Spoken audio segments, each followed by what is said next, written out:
Okay, since we're live,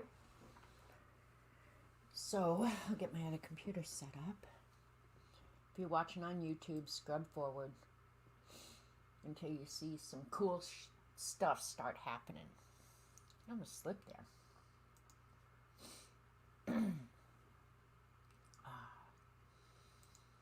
Hit the thumbs up when you're coming in, if you don't mind, please.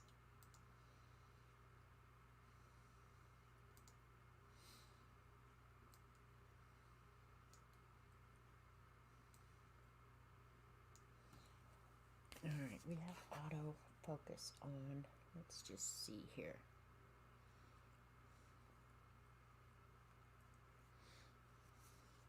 It's going to be goofy because I'm going to be up with white paper.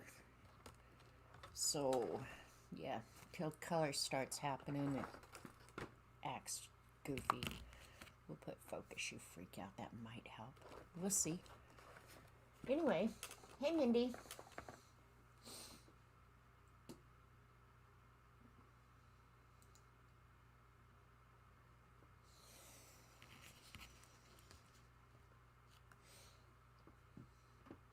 Anyway, we'll just give it a chance for people to start coming in. The audience count is increasing, so it's probably just the lag in chat. I'm going to do show and tell first. I hope I have everything out. God, what a mess this place is. Oh, if you had to go to work in this place right now, you'd say, girl, you should have spent this morning cleaning up. But I didn't, because I got too much junk going on. Can't put stuff away because I'll just turn around and get it all out again. Hey, Terry.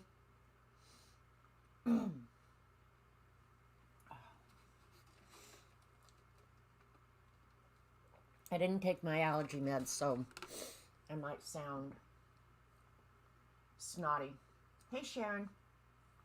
How many brush pens come in the set? I think you can buy different sets, Mindy. The one Dee Dee got me, this was my birthday gift from Dee Dee. The one she got me has 96. And I've messed with them a little bit, but not much. And I don't even think I've done a swatch sheet yet, which I can't hardly believe. Oh, you know what? I might have done it in the Beast, but that doesn't count. But I think you can get different size sets. Hey, Galena. I hope you're doing well today. Let me see, I might have done around my birthday. I think it came around my birthday. Okay, I did. Well, it's not a very good swatch sheet, but yeah, now I'm just throwing stuff on the floor. So there's the just the quick swatches I did, but I want to do like a real swatch set like this. Hi, Kathy Arbor. Yeah, so I do at least have something to look at. 96 is a lot of colors. And I'm not sure how I want to do this because the pens come like this. And obviously they're watercolor. And I have a set of these too. Which ones are they? That I really, really love. And I don't use near enough. I don't know where they're at.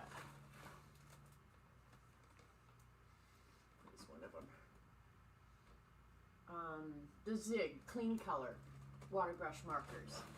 They're very nice, and their brushes are awesome. These I noticed when I was doing even just this little bit here.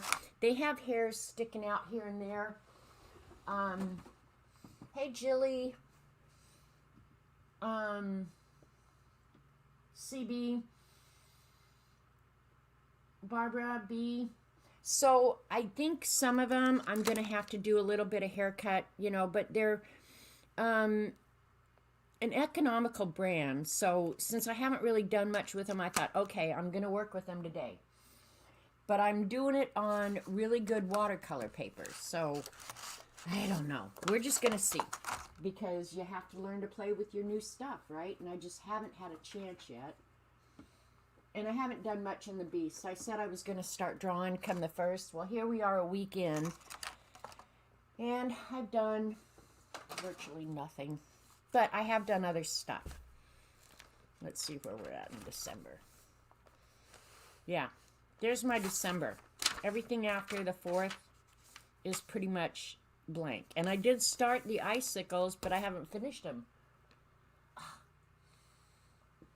Gifted a small set. Do you like them, Sharon? You got another itty bitty fan. Every time I start watching one of your videos, baby starts kicking. Oh my gosh. Hey, Galena, I don't know if you want to tell us, but did you find out if it's a boy or a girl? Is Monkey going to have a sister? And I was gonna watercolor snowmen today, but then I came across, oh God, this weekend, I pulled out my tote of Christmas cards and all the Christmas stuff, right? It's a boy. Well, great. She's going to have a little brother. Yay. That'll be fun for you guys. Hey, Rachel. They're kind of like combos. Okay. Well, I'm hoping they spread nicely on the arches. I don't know. But when I was digging around in that Christmas stuff, I have all the Christmas napkins and stuff in there, right? I came across this napkin. And so I thought, oh man, a nutcracker might be fun. So I went ahead while Dee Dee was streaming this morning and drew out a nutcracker. I don't know what I'm going to do in his background, so that's, yeah, we'll just have to wait and see. I might have to draw a ballerina or something. You have them, but you haven't used them much. See, that's the problem, B, is we get all these cool stuffs and there's just not enough time in the week, you know? 20 not getting induced at 32. Galena, I will definitely keep you in my prayers. Hey, Dee Dee. So anyway, yeah, that's what I'm going to work on. And I'm so dumb. I should have drawn him in like the graphitint or watercolor pencils, but I didn't. I just did it in graphite. So I left it dark long enough for you guys to see, but I'm going to have to pick up a lot of that color. But I'm going to work, Dee Dee, today with your, the watercolor real brush pens that you sent, because I just haven't played with them enough. So that's what's on line here. And I'm going to use them plus a water brush to try and move them, and we'll just see all the different ways we can use them. That's the best I can do right now. And what else? Okay, and Dee Dee wanted me to show the TWSBI. Miss Vicky came into Dee Dee's this morning, and I don't know. Miss Vicky to me is almost like Dee Dee is to me. Like when it comes to journals and planners and all that stuff, she is just like, she is on it. She is on top of it. Plus, she's just a happy, positive person, which I love. So, this is, and Tina's not here, and I don't know if she's coming, so we'll dust it with our shirt. This is my Boxo fountain pens. It's not all that I have. I keep some here to write with, and then I have some out in the living room where I write with. So fountain pens are a funny thing, because when you get a new one, it seems like that's your favorite, and you want to write with it, and you want to use it and everything. And Tina had gone and gotten a there's a new TWSBI coming out. What Miss Vicky said, it's teal color. And when, okay, this is the TWSBI. I keep it in its original box. When they say they're coming out with a new color, it's just the new color of the top and the bottom. And then they're clear in here where you can see the ink. And I honestly think that Jade is the new one. I think that's the appeal for the TWSBI. I have put this one in the ultrasonic cleaner to keep it really nice. I have used it and I love it. And the thing about fountain pens is funny because sometimes you're really interacting with the nib. They can look very cool, but the true interaction is the nib, how the nib slides on the paper, and so many things can impact that. If you gouge into your paper and you get some paper fibers in there, they're not going to work well. You have to keep them clean. The better quality inks write better. They just glide smoother, but also paper affects it. You know, if you get paper that is real absorbent, it can feather. So writing with a fountain pen is a funny thing. I love it. I draw with this one almost exclusively, this platinum carbon ink. This one for drawing, to me, is the perfect drawing pen. Let me see if I can... There's just something about it. But another thing about fountain pens is their weight. Like some pens, you pick it up. Jane Davenport's pen is a really nice weight. And I don't even know how to describe that. If you've never used them, I can't describe it. If you have used them, you know exactly what I'm talking about. The weight of the pen just is so perfect. But I think the thing about TWSBI that's especially nice... Oh, I already got a mark on it. Look at that. Oh, God, I can't take it.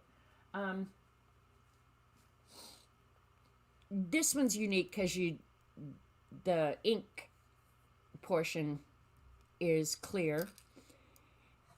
But everything about this is just so well made. Is pretty much, look at, I've got ink on my hands and I'm transferring it everywhere. Oh my God. They are, right, Rachel? And that's a funny thing, that if you're a fountain pen person, the first thing you notice is the weight of them and how well they're balanced. Yeah, I need to put this away before I totally ruin it. Anyway, so yeah, and when you're buying online, it's hard to tell the weight of the pen.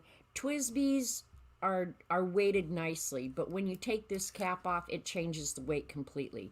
But they fit in your hand good. Yeah, I would recommend these. Tina thought $30 for a pen was high price. I think everything is relative, okay? I have the cheapest fountain pens, these Preppy. You can get them, I mean, they're throwaway pens, essentially. You can take the cartridge out and refill it. And they probably can be used with converters as well. This is a converter where rather than having the cartridge inside,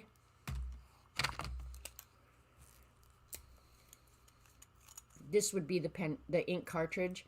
Rather than having that, you put this on and it's refillable. I like pens with cartridges. Cartridges, for the most part, are universal, so that's why I have extras. So if I need an extra, I have extras. This is a Lamy. I'm not sure if I haven't inked this one up yet. But this is a calligraphy Lamy. I have other Lamys. They're probably out in the front room. So yeah, if I see a new fountain pen, I almost have to buy it. Another thing I like the Lamys, and they're a snap-on lid. But over time, they kind of loosen, and I don't like that about them.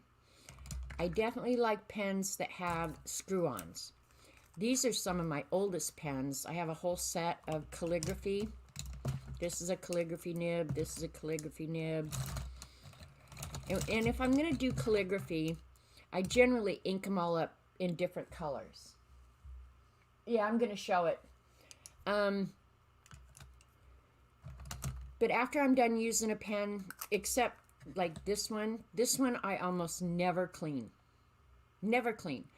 And I don't really need to because I use it all the time. If you let your pens sit, you really have to clean them, you guys. And I use a syringe. I'm not a IV drug user yet. But when I'm in my 80s, I will be. I can guarantee you. That was one of the things. Here's another Lammy. That was one thing I argued with my dad about. He wouldn't take his medicine, and I'd be like, Dad, you're 88. Who cares if you're a drug addict? Get on it. So, I'm a little bit of a hoarder. I'll admit. I hoard freaking everything. And then, the best pen I own, well, Tina was talking about the cost of the, oh, there's another converter. The cost of the TWSBI, and they range $33 to $75, whatever, and I'm not sure what determines how much they cost, because they're all basically the same pen. They're all made in Taiwan. You can walk into Hobby Lobby and buy one off the shelf for like $5. It's going to write great. It really is. Yeah, when they have a blood sample and it's ink, that wouldn't surprise me. But this is the, you guys have probably heard of Mont Blanc fountain pens. They're one of the finest on the market. This was a gift from my boss for, years ago. We had a contest when we were introducing a new product, and I sold more than anybody in the whole company. And so I got my bonus check, and he included this pen. When I got this pen, I've always been a fountain pen junkie to a certain extent. But I'd always use like Manuscript or Schaefer or one of those, and I was perfectly happy. And then he sent me this Mont Blanc. When I got this, I had no idea how utterly awesome a fountain pen can be. This, I suspect he paid about $1,200 for this pen, which in my real life is absolutely insane. But I think it was just his way of saying thank you for a job well done. I don't even know if he had one. I might have asked him at the time, but yeah, so this is the best pen I have. I rarely use it anymore. For a while, I used it constantly. And it's got the silver and the gold tip. And this nib, absolutely, I don't know what they do to them, but it glides beautifully. If you get a nice ink in this pen, it's just like, you will be like a heroin addict. Yeah, Mont Blanc does hold differently. Well, most fountain pens are fairly short, you know, like this one is real long, but most of them fit in your hand very comfortably. Yeah, so that's the fountain pens. And as far as getting the TWSBI, if you like fountain pens, I think it's a really unique pen just in its appearance. Like, look at the difference between the two. They function exactly the same, but they look very different. So I think the attraction for the TWSBI, frankly, is its clear barrel where you can see your ink. And I would order more. Oh, I have more. I have another one. I know I have it's a bluish kind of green color that I've had probably 5-6 years. But honestly, if you want to try it, looks like a clear Lammy. Well, yeah, I guess because it's got the straight edges on it, it doesn't feel like a Lammy at all, Dee Dee. Like when you're writing with a TWSBI, I wouldn't draw with this. I don't know why I wouldn't draw with this, but I wouldn't draw with this, but I will write with it. It's just like your handwriting becomes so much nicer because you're using a fountain pen or something, which I know is all in my head. But this actually was my very first fountain pen I ever had. I think I got it at Rexall Drug. And that's when I became sick in the head. And then I think my next set was actually the calligraphy set. And you can tell they're old. I mean, I've had these and used these for years and years and years. Left this one inked up. Well, actually, with the red ink, I think I used that about a month ago. But another thing, I ended up buying an ultrasonic cleaner so that I can take these pens apart and clean them.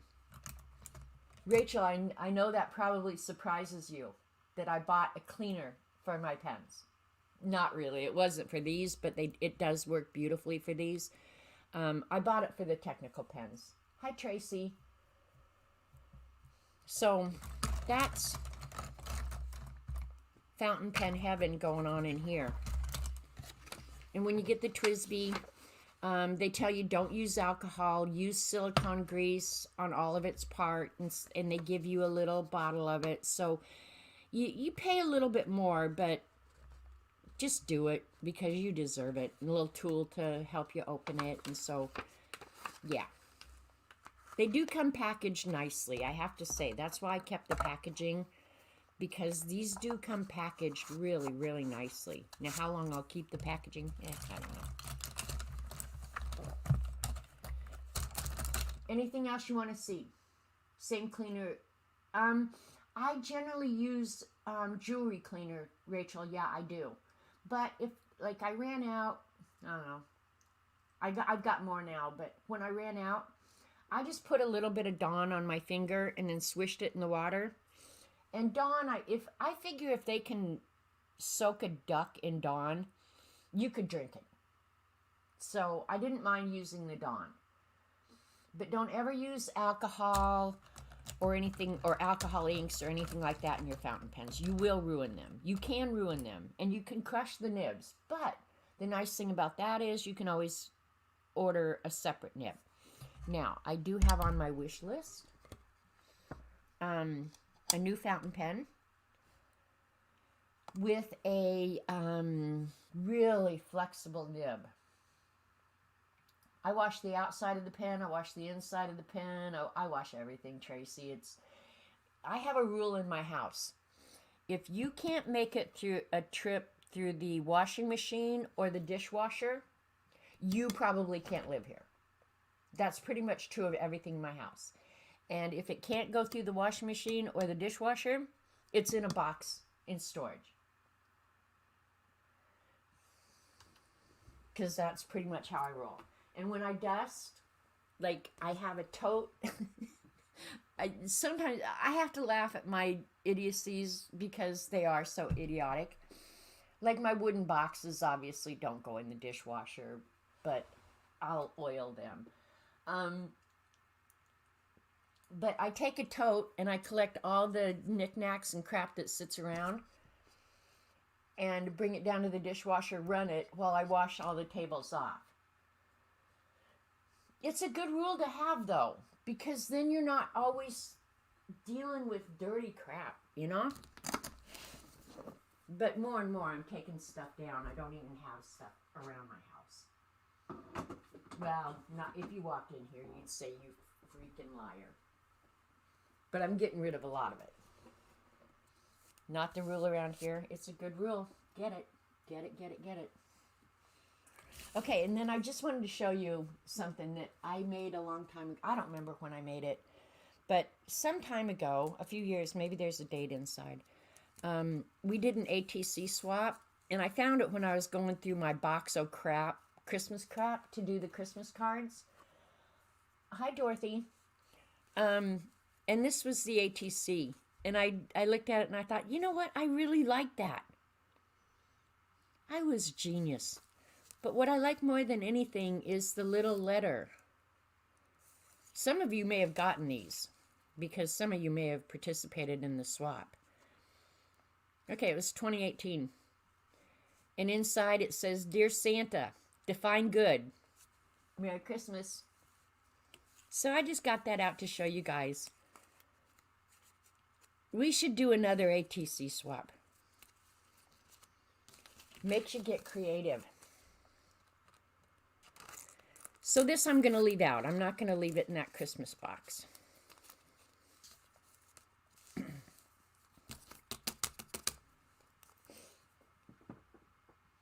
And I came across two, because some of you are new and haven't been around.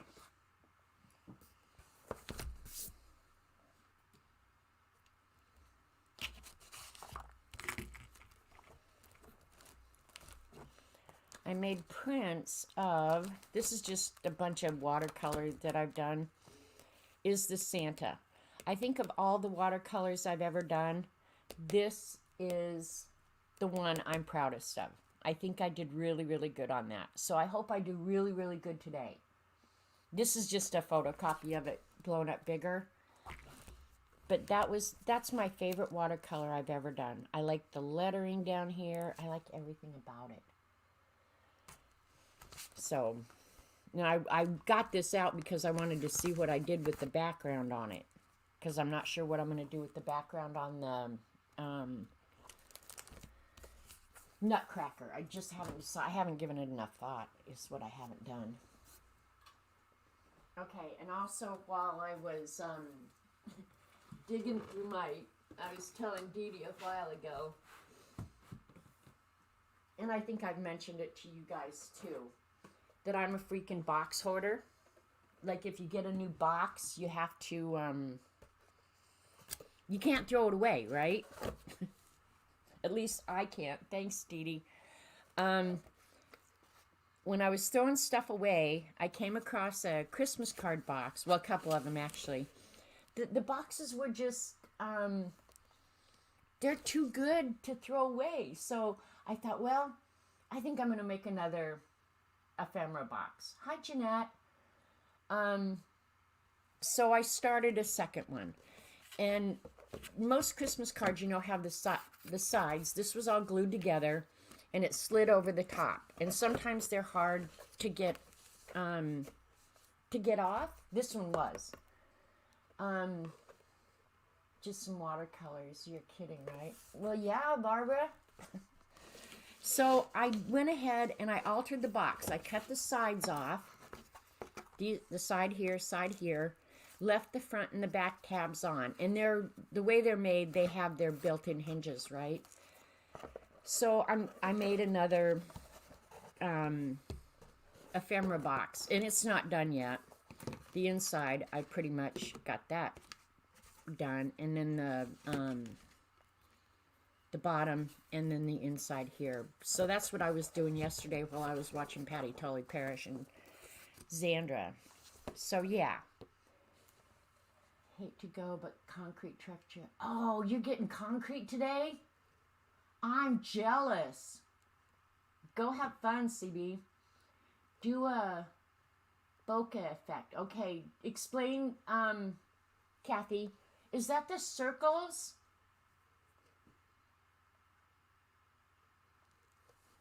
I've got my painters coming tomorrow to paint my house, so I'm excited about that. It's needed it so bad all summer, and he finally called back and said, we can get you on the schedule. It's like, get over here now. Okay, I will look that up, Kathy. So that's another thing I've been doing. And then the other thing I did was I showed you guys some journals that I had bought when I went to Branson. And they were on sale and their covers were trashed out. So I got them for like $2 each. And so I also went ahead and covered the journals. So if you don't like your journals, just cover those bad boys. These are both napkins. So I don't know. I don't know if they'll go for giveaways. I haven't decided yet. So that's kind of what I've been doing. Oh, and I did paint this. I was thinking I was going to make some Christmas cards. And I had seen one like this in the past. So I thought, well, let's see how labor intensive they are to see if it's something I could really do. And, yeah, I gave up on that. These don't take long. So, yeah. But I thought, no, I'm not going to sit here and make 30 of those. You love the butterfly journal? Thanks, Galina. So I did this. And that's pretty much what I've been doing. And another thing, you guys got to help me, okay? I think next Monday, if you glue a magnetic strip on the ends of the box. Yeah, only Rachel, I thought, rather than, well, I could do the magnets really easy, but I thought I might do Velcro. because I have some storage boxes around here that have Velcro lids, and I actually like those a little bit better. They stay closed, but they're, I don't know, I just like them. Barbara, me too. Bring on the cement shoes. So I think next Monday, you guys be thinking about this, because I am going to be streaming New Year's Eve. Mary contacted me yesterday and said that I will be on at the same time I was on last year, or all the years, however long I've been doing it, which is, I think, 11:30 here. I can look it up on my phone and tell you exactly. I think it's 11:30 to 12:30 Central Time, which is 12:30 to 1:30 Eastern. Hang on, I'm pulling it up here.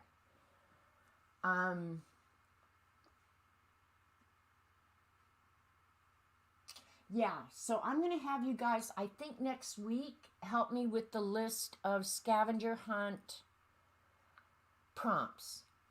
I've got about 12 right now, and I'll read them to you. Did you guys see Mary's face-to-face video this last week? That was so much fun. Okay, yeah, December 31st, 11:30 p.m. to 1:30. Oh, that's 2 hours. What the hell? That's okay, I don't mind. Yeah, 2 hours may be better. So, I will ring in the New Year's from... I better check if that's Central or Eastern time now that I'm saying that. I might be ringing in East Coast and West Coast. I'll message her real quick.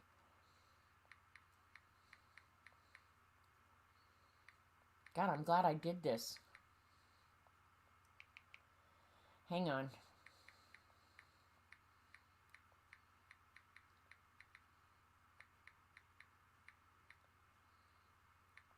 Anyway, yeah, if you didn't see Mary's face-to-face video here this last week, it was really good. So here's the ones I've got so far for the scavenger hunt, and I'm going to make you guys help me next week. Number one is canceled postage, because that's just me. And then Janice wants me to do veggie stickers. And I'm going to try and do stuff that you can find around your house relatively easy because of the whole COVID thing. I know it's still hard to, maybe go to the library, go to a theater, whatever, to get, stuff. So I'm going to try and keep it, again, stuff that you're going to find around your house. I'm going to do a homemade Monopoly card, a swatch page, washi tape, page out of a phone book, candy packaging, a purple page, a Dear Diary entry, which I already have an idea for mine, a page of cats, unused products, and circles. So be thinking about stuff to go on the scavenger hunt list, stuff that you can, use in a unique way. I mean, we all have ephemera and acrylic paints and stuff like that, but I kind of want it to be something that's fun to do, pushes you to use stuff that you've got in an unusual, unique way, right? So, yeah. All right, and you can just send me your ideas or put comments on this video, whatever works for you guys. All right, there's my drawing. I've got to touch up the drawing a little bit. There's some lines on there that aren't setting well with me. All right, so I'm going to need a blue. Well, we'll just do... Where's the beast? Back, see your lap, not that we care, but want you to know. Oh, okay. Yeah, that's right. I'm sitting on my legs. How's that?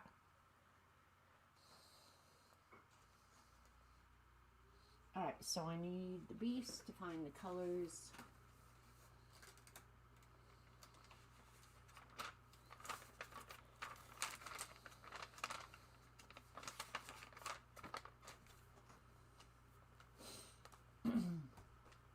Alright, looking for the colors.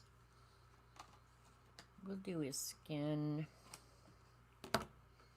Hopefully that color will be good. Yeah, that color will be good. Also need kind of a peachy red. I really needed to do a swatch of these. We'll swatch them before we actually slap them on the art. Need a blue and a green and a lime green. And a really nice red.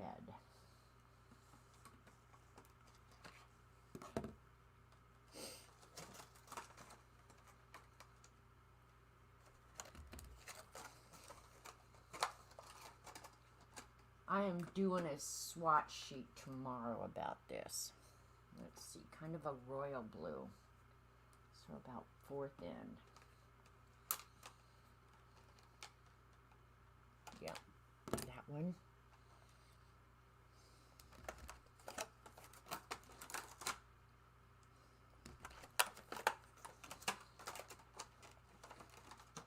Christmas green. There's the lime green for the hat.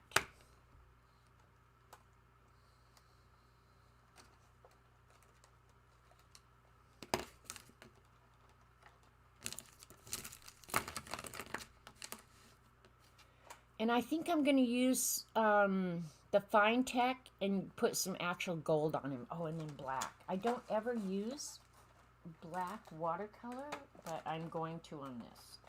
If they sent one. Did they send a black? They had to send a black. There it is. Alright, let's see. I can always get more out. But like that little thing on the top of his hat and this little thing that he's holding, I'm going to do those. And maybe the trim. But I do need a goldish yellow.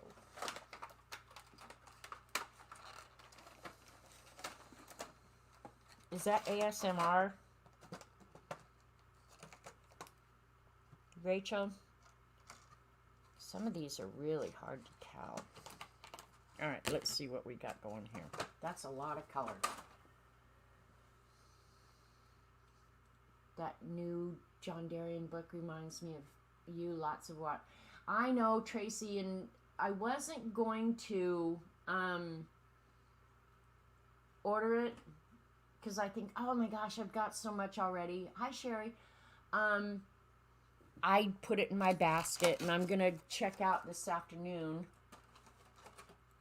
because I've got to get a new water filter for my drinking water. So, yeah. All right, let's swatch these and see what we got going on. Okay, that's skin color. That's good enough.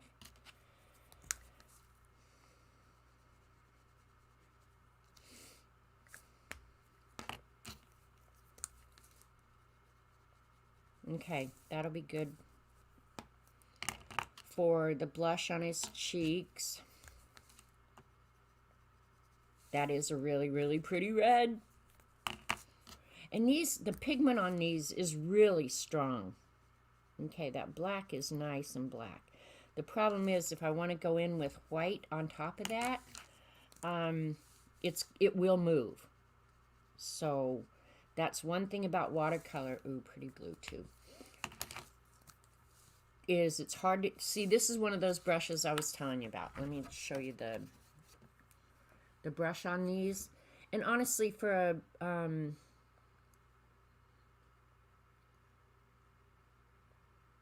competitive priced product, I don't think you can expect perfection. So, all right, those are the colors that we're going to be using. Now let's just quick test because I haven't used them that much. It's good ASMR, good. Is that what it is? ASMR?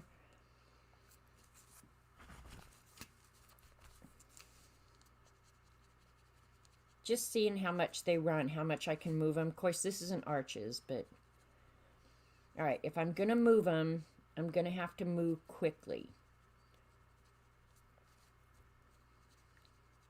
Ooh, the red does. I could actually use the red. I might use the red for the blush. Yeah, the black.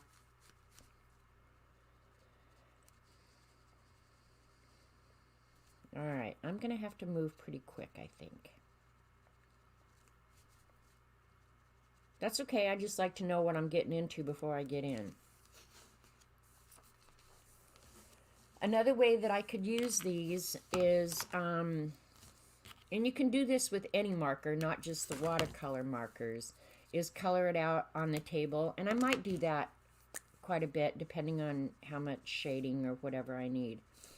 You can use them like that too, which gives more of a watercolor effect. But then why did they put them in those cool brush delivery vehicles, right? So just so you know, you can use them either way.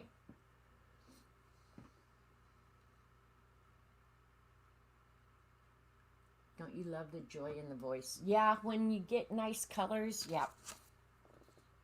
Or when you know what you're going to do. All right, let me fix the drawing real quick. I'll hold it up. But some of my angles are just a little wonky. Like his leg, yeah, that's a little wonky.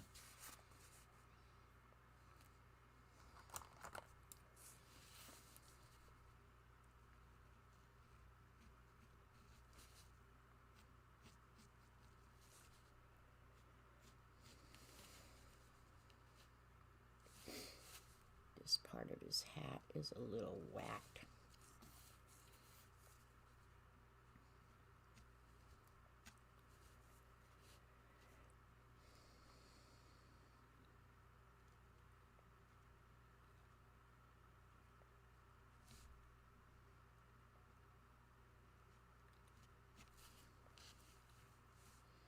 Okay, his coat also.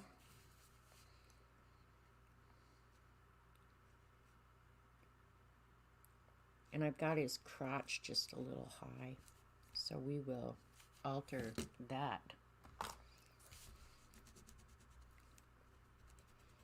It's funny the things you notice.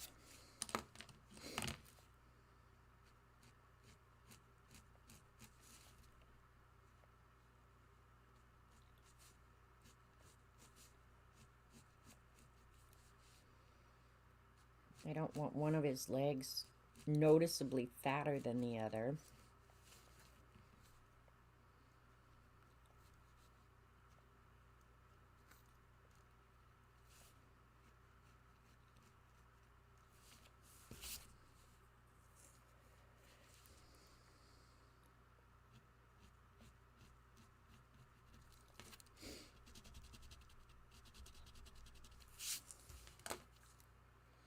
Sometimes I think seeing it in the camera,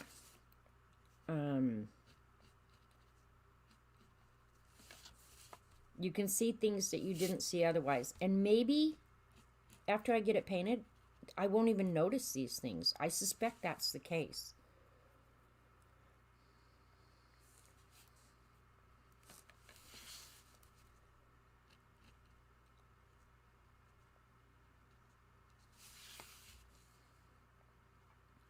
And he is a little, okay, I do recognize, okay, that this shoulder is higher than this shoulder.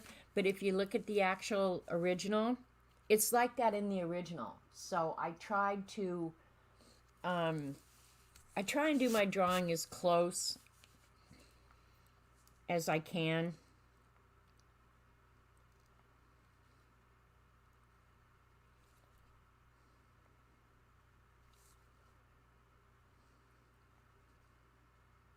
And I'm going to pick up most of this graphite, so.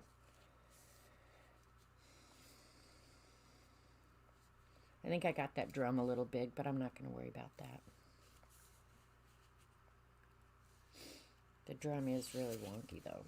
We're going to fix that, because that will annoy the hell out of me.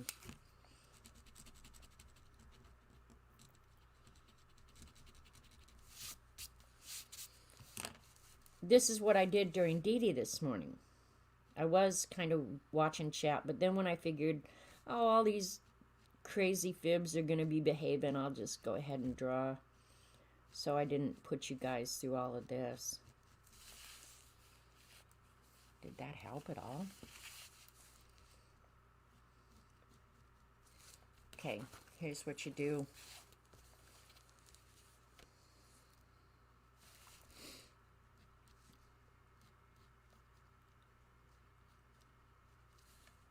The bottom's not bad, actually. Oh, we're going with it. What the hell? Thanks, Barbara.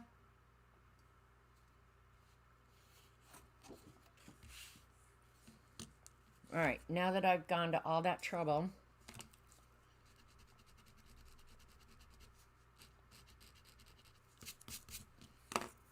I'm going to pick up most of the graphite. So if you don't have a kneadable eraser, get one.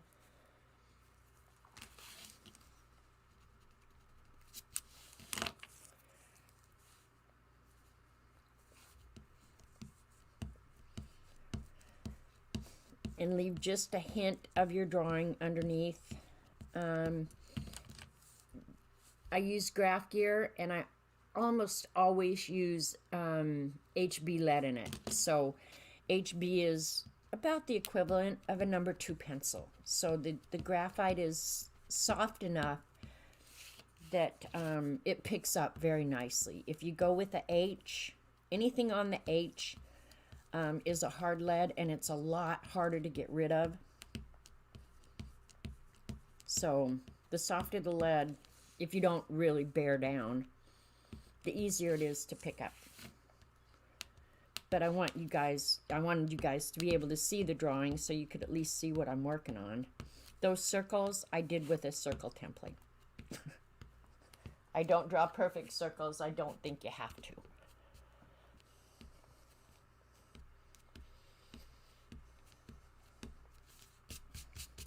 Okay, and with watercolor, as a rule, start from light and move to dark.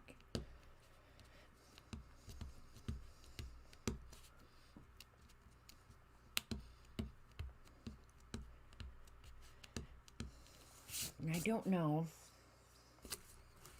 I'm kind of tempted. All right, I'm going to read chat real quick.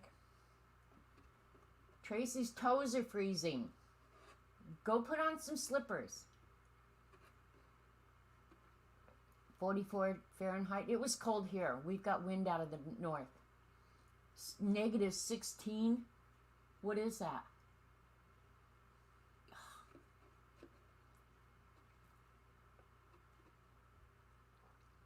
Oh, Barbara, what?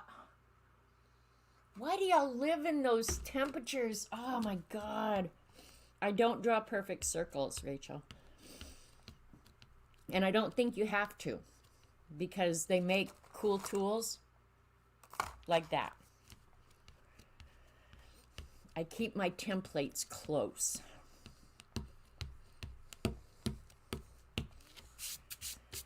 All right, let's get on this bad boy. I don't know how much I'm going to ink it. After I'm done, I'll just wait and see. I will have to add some, and I might go back in with even colored pencils. All right, we'll get the originals here. Focus, you freak. The color on napkins really stinks, but oh well.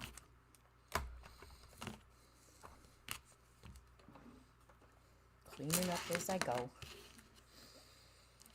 We'll start with his face. And I think I am for his face because I don't want it would be that dark. I don't think I want it that dark. So for his face, I'm going to color it off on something non-absorbent. One thing though, do straighten your brushes back up. You don't want them drying all wonky.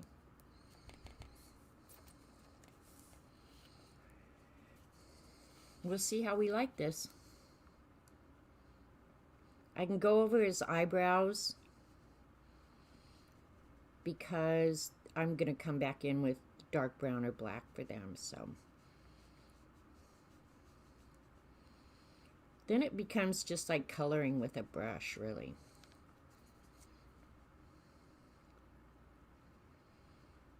And you guys, I know, probably can't see the drawing now, so you're just going to have to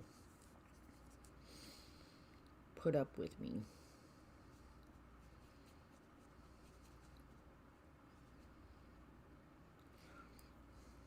One thing I think I am going to do is go ahead and wet where I want the paint to go so I don't end up with hard lines. Paint will spread a little better.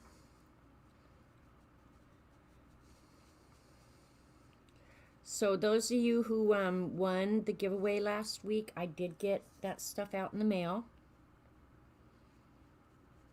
So watch your mail for it. It will be coming soon. Hopefully.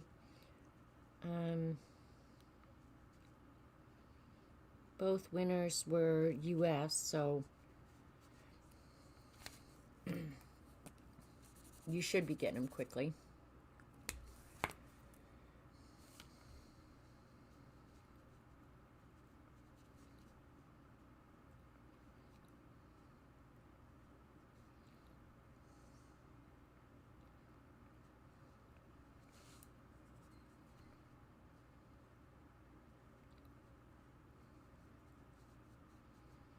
Sorry, I go quiet when I start doing this.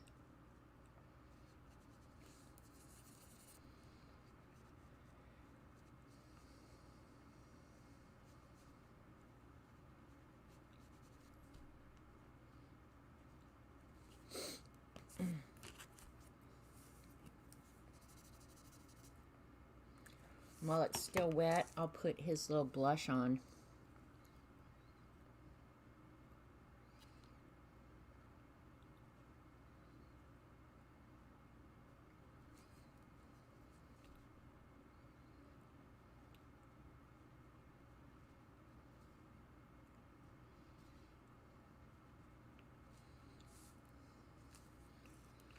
Actually, for his nose, they actually did almost red. I'm going to go in direct with this. I think, oops, wrong pen. Gotta fix the nib though. Hang on, I'll check chat in just a second.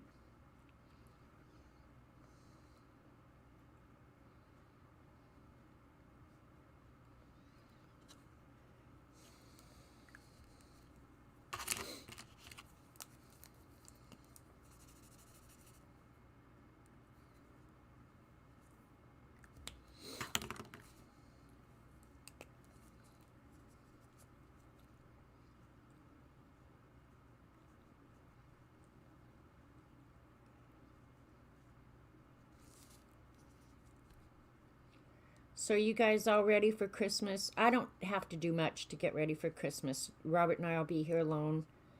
Don't know whether or not my family's coming over or what yet. I mean, with everything that's been going on, it's just hard to say.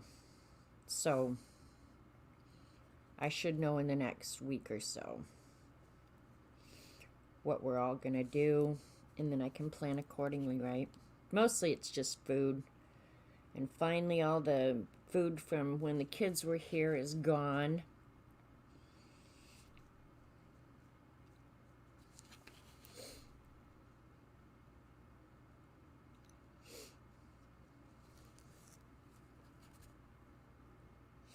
I'll have to, well, I'm going to pull you guys down so you can see better rather than holding it up. That's better, right? Duh.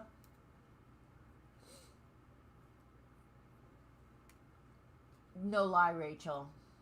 Talking about napkin color. When it stains stuff.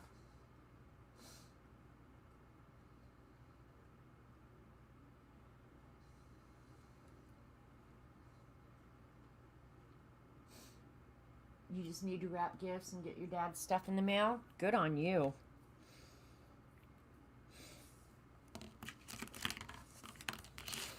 We don't do much gifts around here. All the grandkids and everything, I just write them checks and they're all done. So, I'm pretty much done. If I buy anything now, it's going to be pretty much for myself. I'm going to go ahead and put yellow in the places where some of the gold is going to go, because I won't do the gold until very, very last.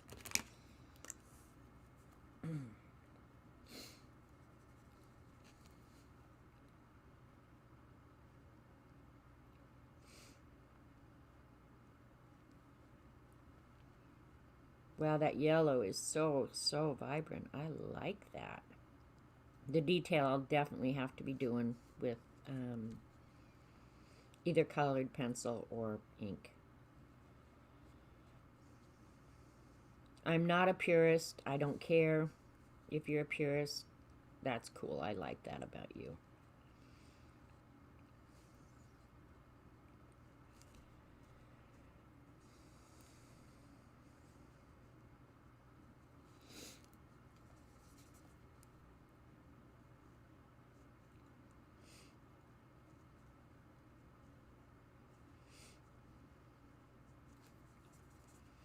So yeah, it's going to be a pretty quiet few weeks around here, I think. I hope, anyway. I'm not a big Christmas person. I mean, I love it, and if we had kids around, I'd especially love it. But without kids around, it's just not the same. It's just not. I'd love to have little kids around again. For Christmas only.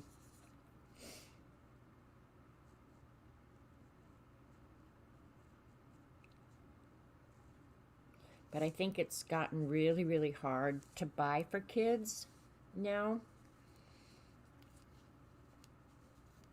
So, like, Boo and Cam telling Dee Dee exactly what they want, giving her the website, you know, like, that's about the only way you can buy people gifts anymore. We all have everything. What in the world could we possibly need? That's how Robert and I are about gifts. We just don't buy each other gifts because literally if we want it, we already have it. And there's very little I even want. All right, I've got to erase these lines here, or they're never going away.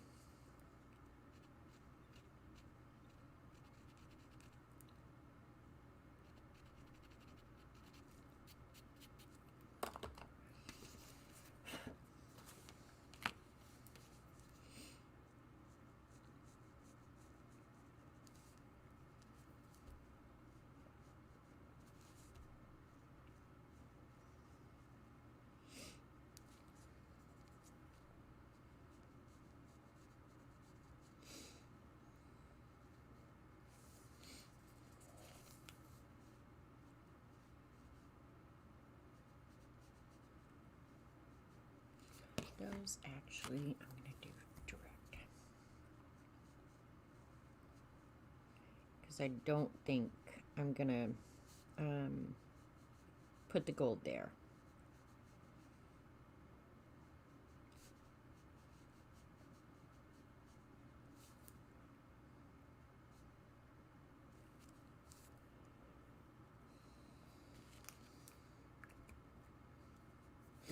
The buttons will definitely be gold, the fine tech gold, or Calleri, whatever you call it. That'll be very last, but I'll just put it on here now. And any highlights I go in and do last.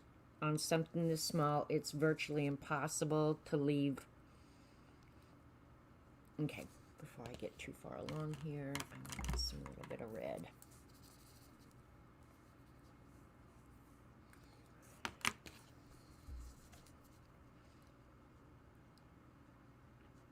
This is a very different way of watercoloring than taking it out of a pan and all that. I like it though.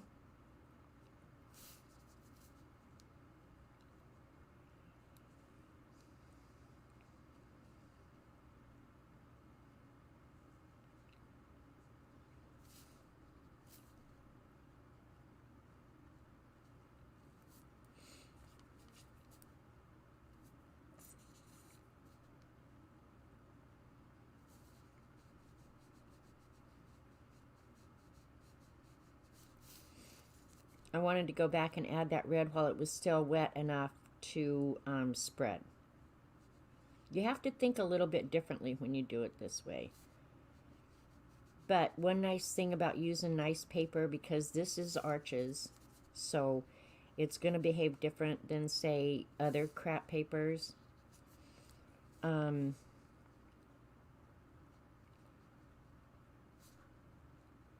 I like it.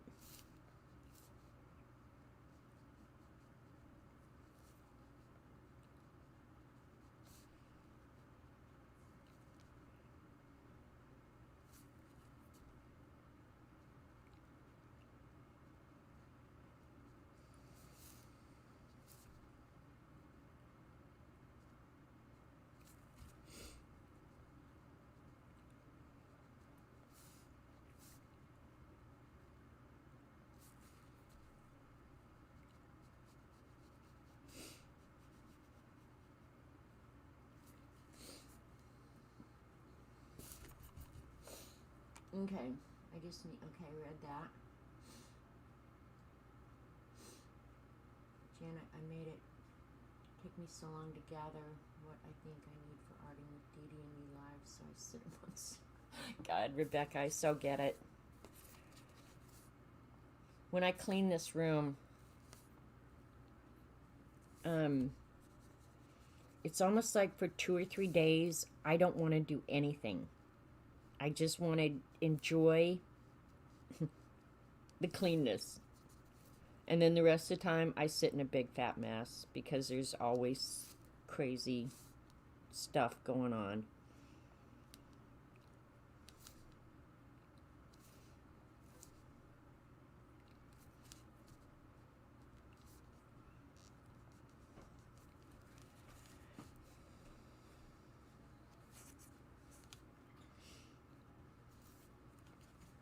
Alrighty. That's pretty much all the yellow, lime green.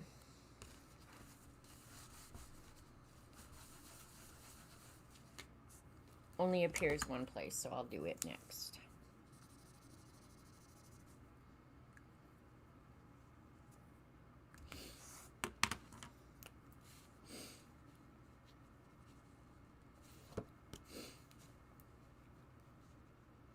And I know you guys probably can't see the drawing very well, but he'll be coming to shape here pretty quick, I think.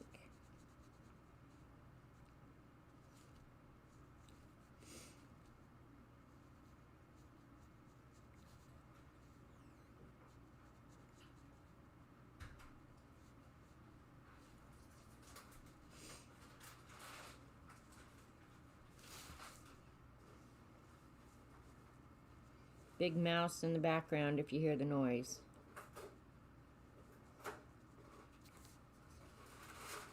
Robert Mont's in the house today because it's just a little chilly outside.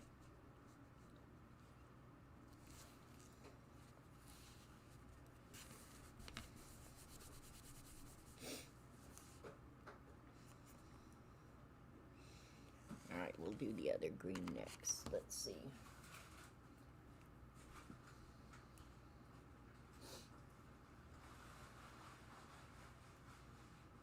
Isn't it great that now they highlight the names of the people that don't put that thumbs up button?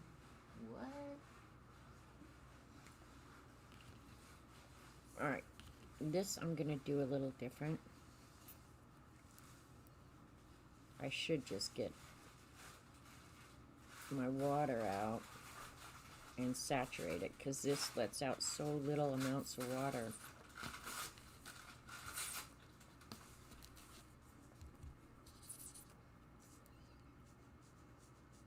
There we go.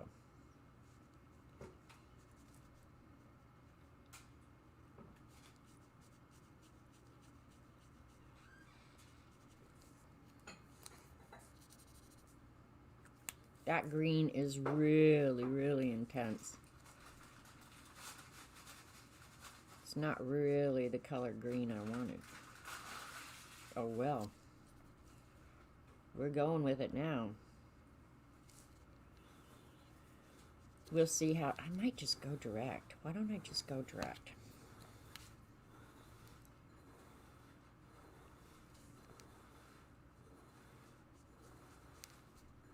Oh, now that's nice. Going direct when the paper's already wet, you can see the paint move. So that's kind of nice.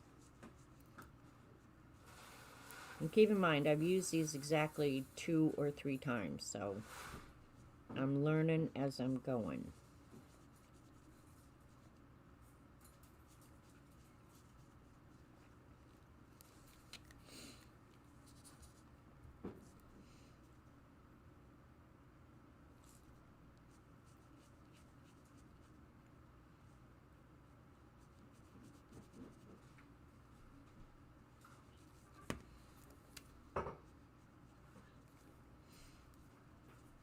I keep thinking I want to push, and you can't push on these pens.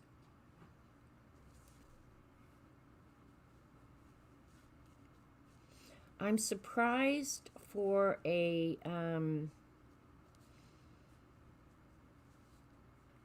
student grade product, or, you know, more budget friendly product, that these brushes are as nice as they are. So whatever Arteza has done, they're doing a good job with it. I would say don't be afraid of these Arteza brush pens. They're actually pretty darn good, all things considered. It's not like painting with a premium quality brush for sure, but there's certainly nothing wrong with it. I mean, I'm pretty pleased with them, the way they're behaving. So, yeah, don't be afraid of them. They're a nice product. But I think I've found that pretty true of most of the Arteza products that I've used. I have been pleasantly surprised every time that they can compete with the artist grade or the premium grade products. Even their watercolor journal, I can't remember what I paid for them, but I remember, I mean, I've used them several times. I have to say that the paper is not bad at all. They do look smooth. Part of the reason, though, too, Dee Dee, is I'm using Arches paper. One thing is the paper is going to make a big difference. That is for certain. Oh, you know what? I forgot. I'll just draw it in lightly so I don't forget and just start painting like a maniac.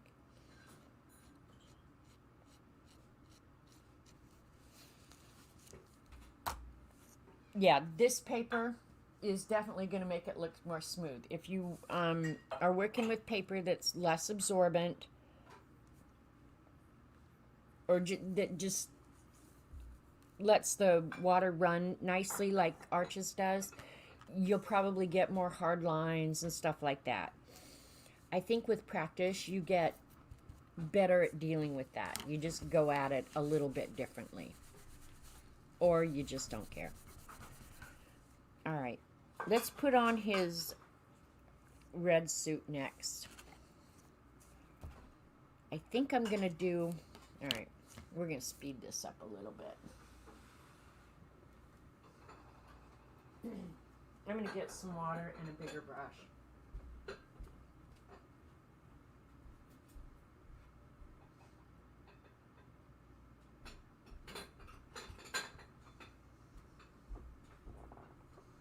Robert's emptying the dishwasher, if you're wondering what's going on in the background.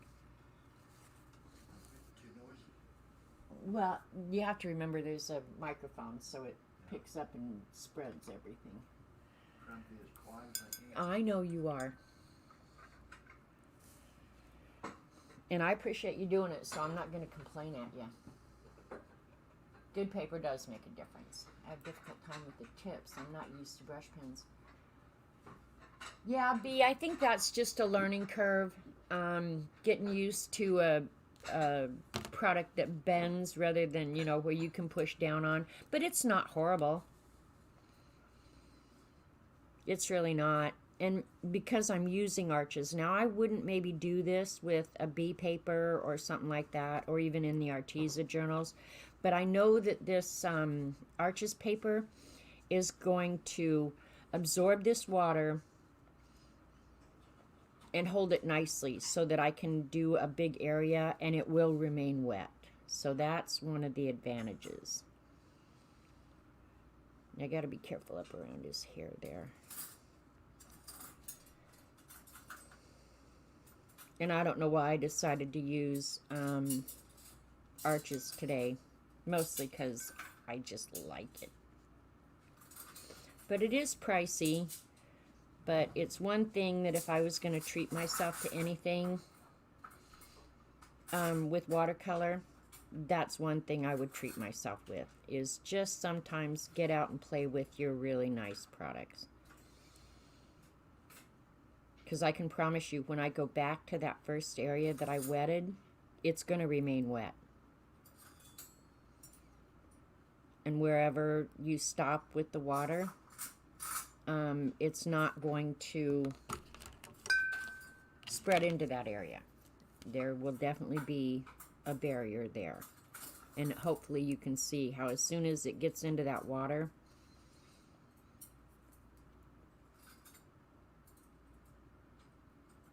it just picks up the pigment and starts moving it immediately.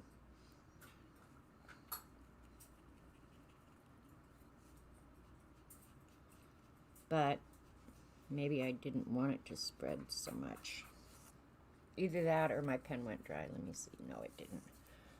My bad. Okay. It's just not getting out to the tip is what it is.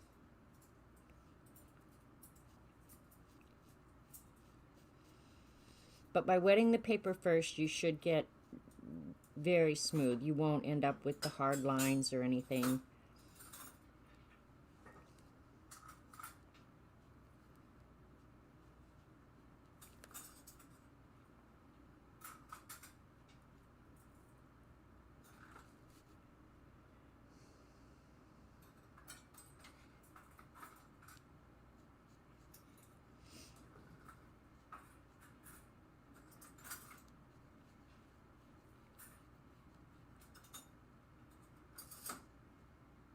Every product's just a little different. It's fun playing with different ones.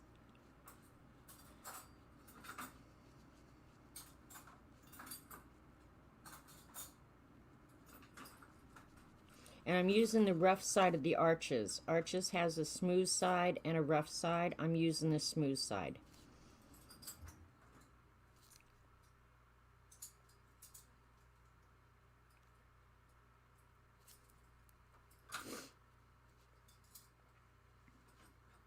I don't think it matters, really, because it's 100% cotton paper, so.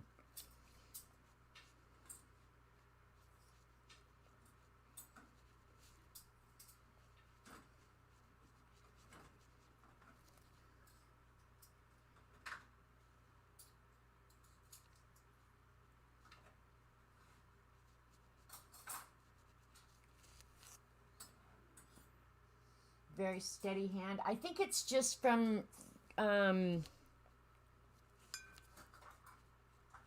practice, and plus I think you get a steady hand if you do lettering. Like lettering makes your hand, I don't know, just more steady. It's not as steady when I was younger, I will say that for certain.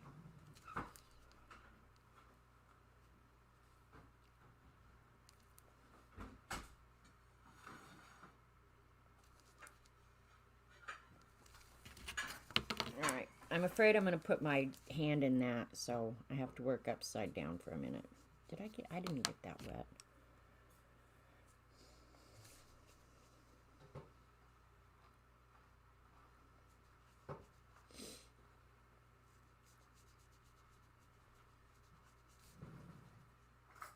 Or if I did, it dried.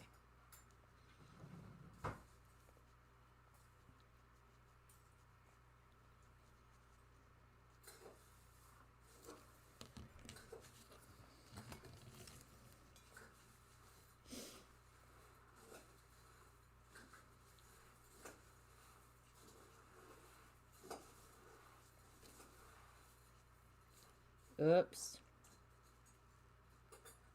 Steady hand, not so steady. But that's okay because I'm going over that with gold anyway, so it won't matter.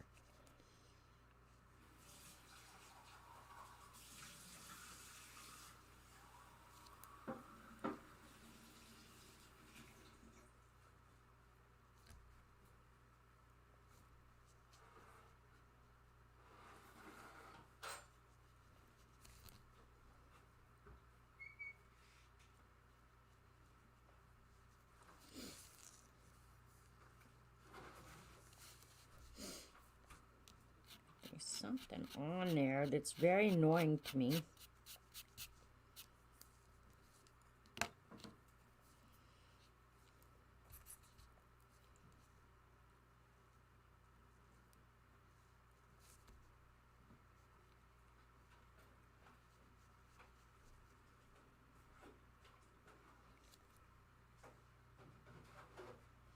Another thing I want to do, and I just haven't figured out a good project for it yet, is to use those Japanese watercolors that Amy sent. The only thing I've done with them so far is swatch them. But they're the blue black, green black, purple black colors. I want to do something really fun with them. I thought what I originally planned today was to do a snowman. Yeah, I think I told you guys that. And I was going to use it for that because I could, you know, do the area around and stuff like that and do it real old-fashioned like. But then when I came across this, I thought, oh, I'll save that.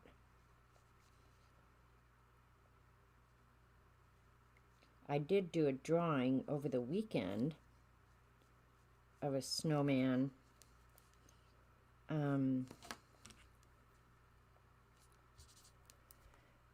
You know, like a woodland scene with a snowman out in the midst of it.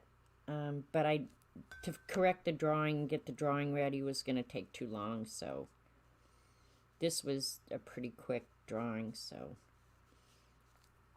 yeah, didn't have to mess with that. Maybe I'll do that next Monday.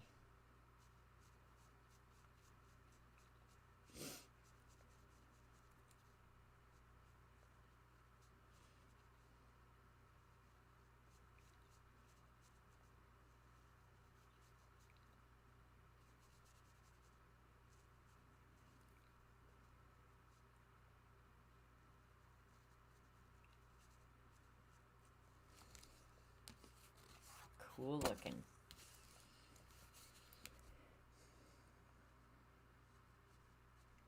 And this sleeve is still pretty wet.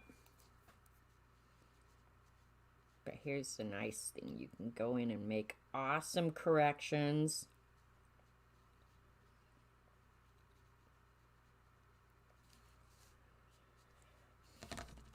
Oh, cold coffee.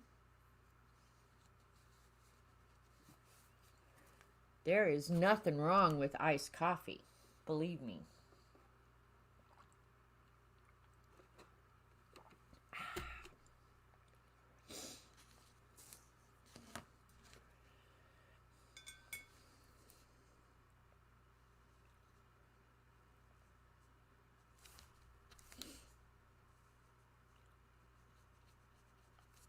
It looks like he has shorts on, but he doesn't. His boots are just high.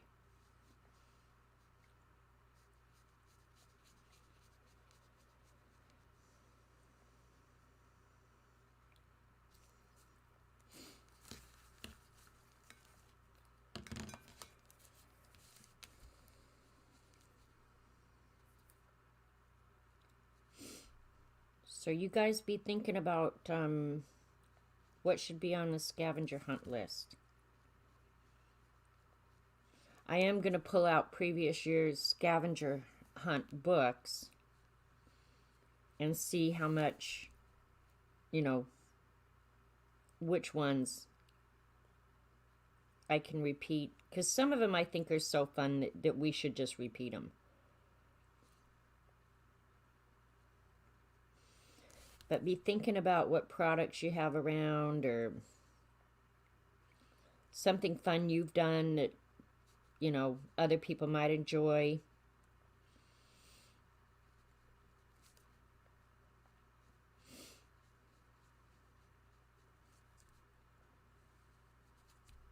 I enjoy doing the scavenger hunt. It's almost like having, like Inktober, where you've got prompts or something every month where you don't have to give it any thought. All your instructions are there for you. So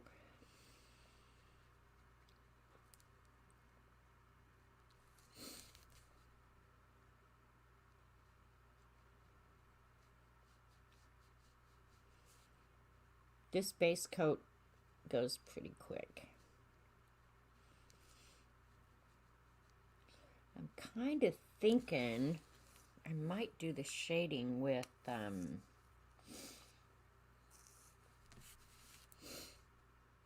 colored pencil.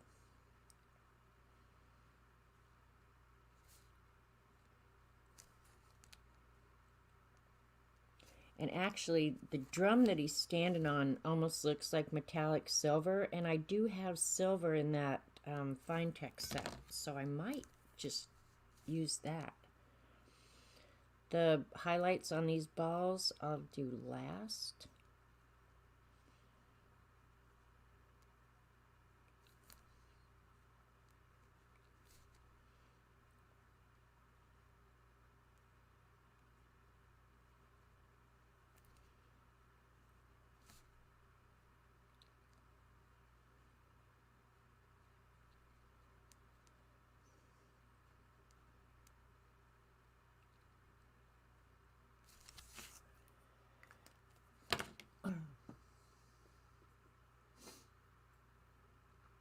Are you sure? Am I sure about the iced coffee, Rachel? Is that what you're saying? Am I sure about? I'm not sure about anything.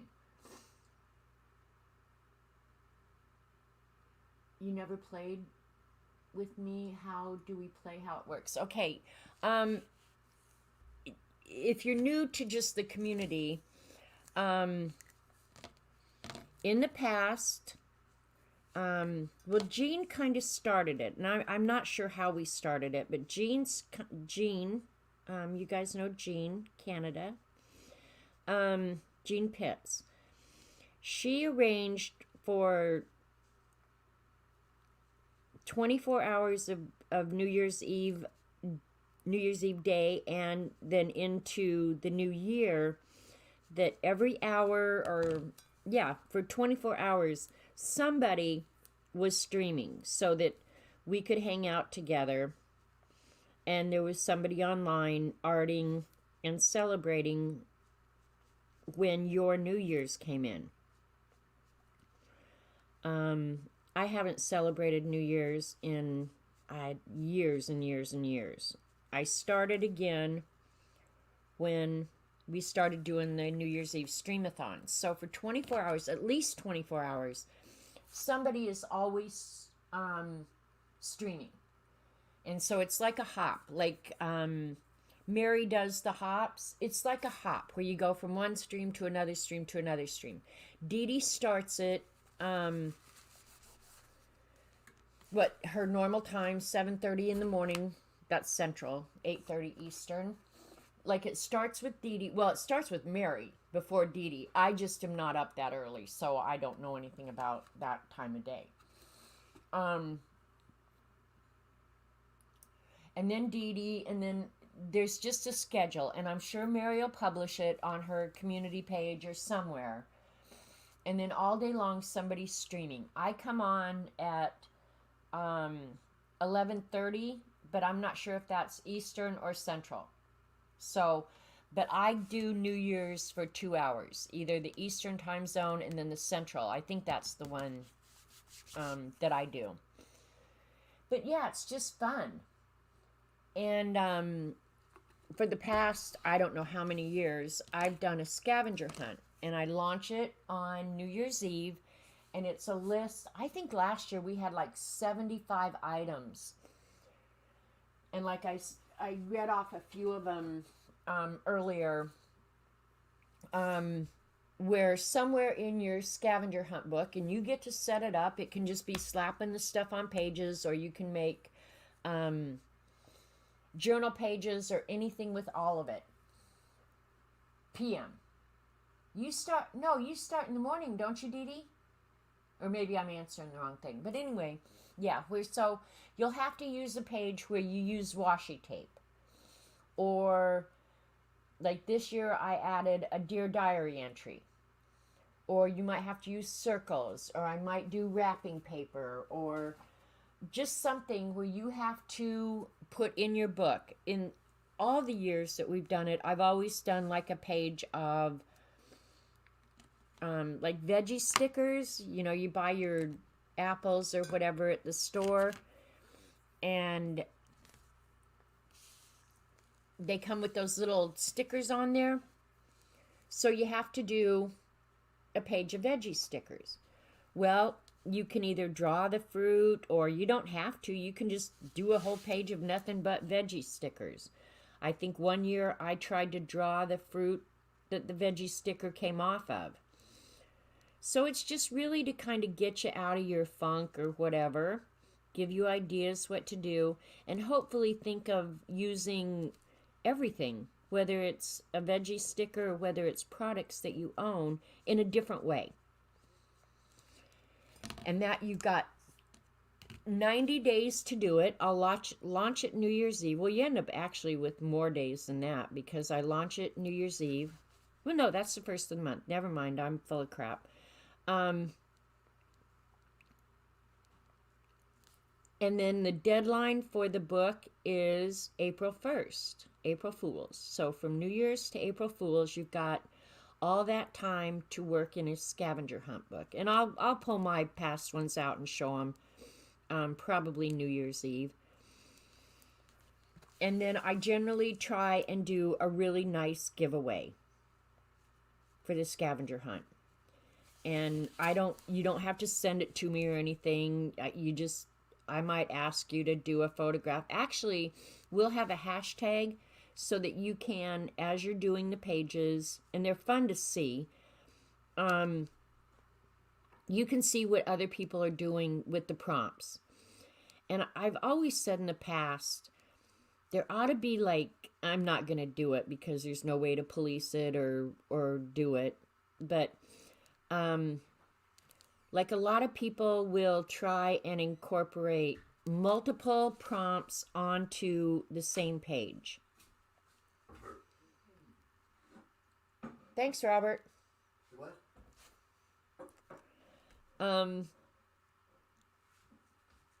Yeah, so I've been saying there ought to be extra points for multiple prompts on one page. I just don't know how to police it, so.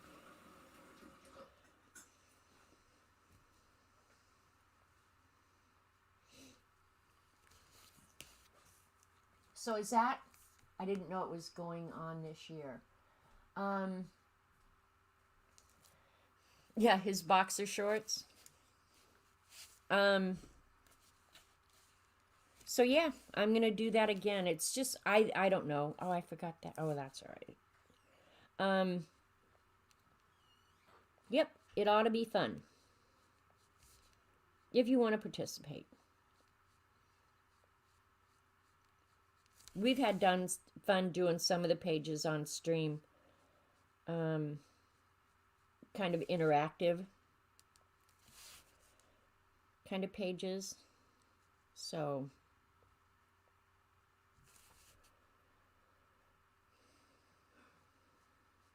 it's really like a glue book is what it is. It's just a glue book. There you go.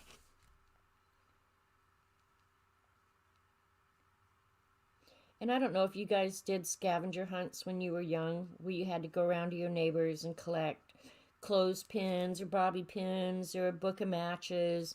We used to do that when we were kids.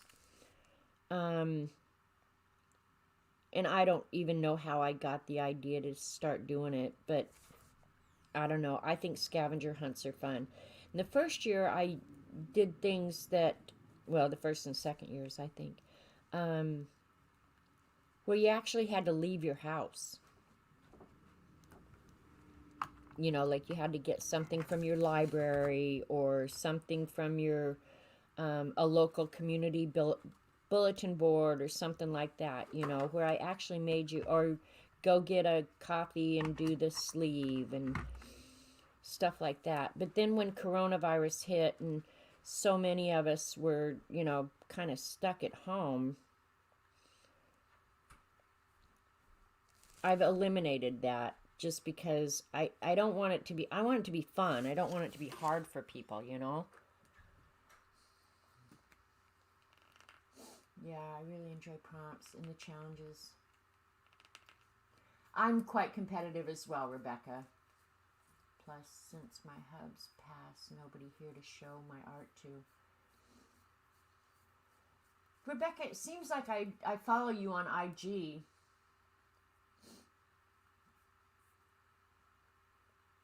Okay, Terry's saying she looks forward to it, and she's done it every year. I'm pretty sure Terry's done it every year. Okay, I think I've got, other than the black, I think I've got most of the base art on now.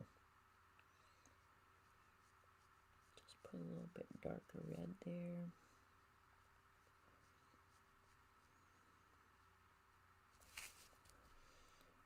You know, and Rebecca, saying that, it's funny because I think there are many of us who, you know, are alone or homebound or whatever, who really need this community, you know, whether it's to share your art, to spend time with somebody every day. I know Dee Dee and I are both very, very aware of that. So, yeah, I like doing the interactive stuff, and I think like Inktober, where we're all working on a common project, I think it strengthens the community. And plus, like, we hang out with some serious talented people.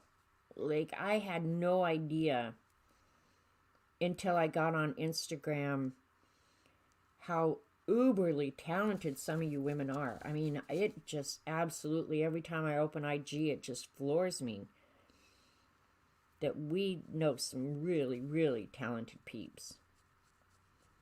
And they're not streamers, you know, so how would you know otherwise? Like Cat and Paste, if you don't follow her on Instagram, her coloring pages are absolutely mind-boggling. They're so detailed and so well done. Oh, I forgot his little blue eyes. All right, we're going to start getting some cool detail. We'll see how we can, how much little detail we can do with these pens. This actually is something I would normally do with ink. I wouldn't try and do with these pens.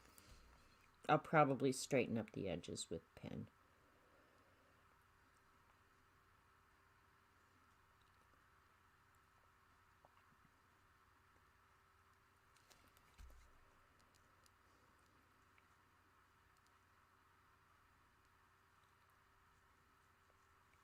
Yeah, I gotta straighten that up with pen, but that's cool. I don't mind. I don't mind. I forgot that red. You did it last. See, but I don't think there's any. The only requirement for finishing is if you want to be put in the drawing. But just participating is cool enough, you know? There's no law that says you have to finish. How there was at least one year that I didn't finish. But if I wanted the prize, I would have kept it anyway. Just saying.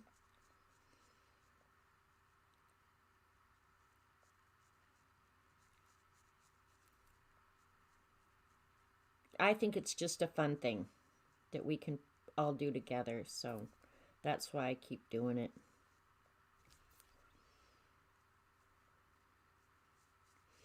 But I also try and use it as a place to draw, or like this year with a diary entry, because I got thinking I wouldn't mind doing something where it requires you to write some more. You know, mine will probably more than likely be humorous, because I don't take too much of anything too serious.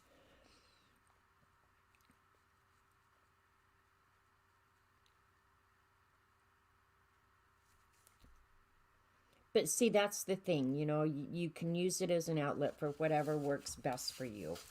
Because I don't believe in rules. You make up your own rules. And you can make up rules for me when you start paying my damn bills. Until then, no. This would be so much easier with a pen.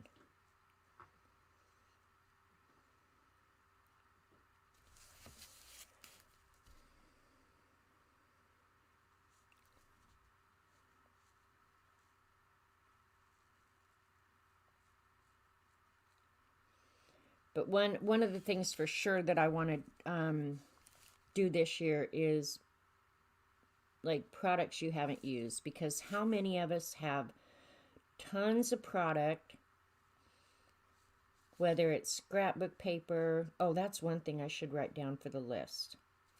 All right, I'm going to write that down right now while I'm thinking about it. Like I have tons of scrapbook paper or pattern paper. Because I like the art or something, or I like the pattern, or I like the color, blah, blah, blah. But then it sits in a cabinet. That trait of mine, and I suspect all of us to some extent, this needs a haircut, annoys me. It really annoys me. This one has a single hair that's just unruly. So we just cut that bad boy right off.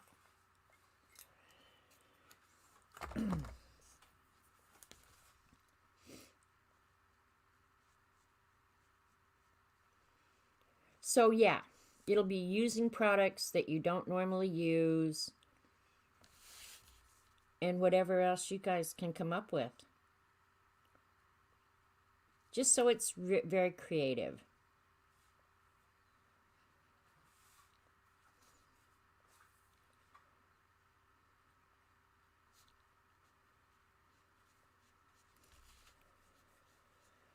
All right, here we go.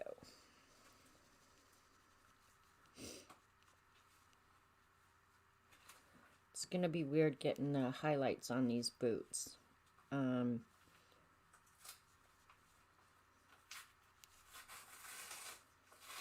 We'll just see. Just a big old fat boy experiment.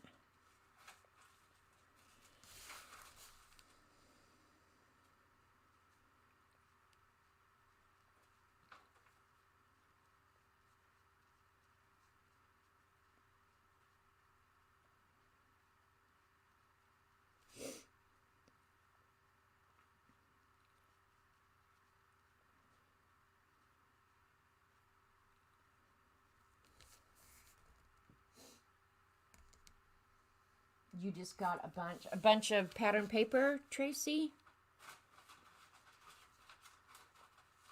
I cannot buy pattern paper. That is a rule that I've made for myself. Until I use some that I've got, which I've been doing these ephemera boxes, but honestly, like I have so much. And I'd love to share it, you know, like send some out and stuff, but they've made postage so ridiculous you can't even share stuff anymore.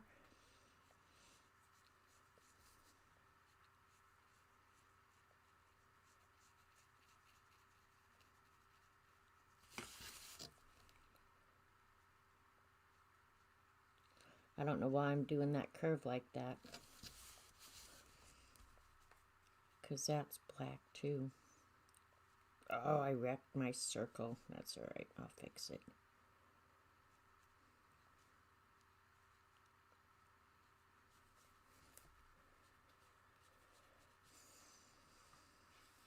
Now I have to say this black is nice and black. One of the problems I have with a lot of products is the black is just not black. It's gray, dark gray, but it's just not black. I have to say this is a nice black.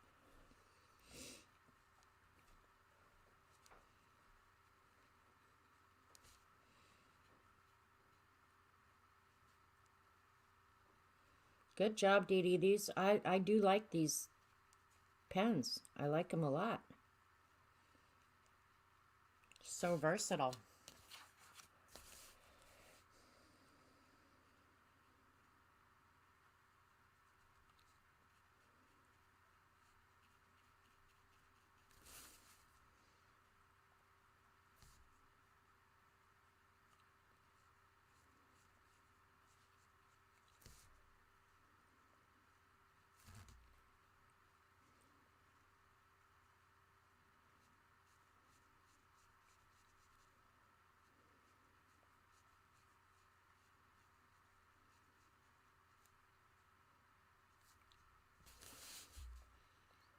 I'll straighten out with a pen. If I start goofing up now, I'm going to be mad at myself because so far I'm liking it. I don't like that right there, but I'll fix it.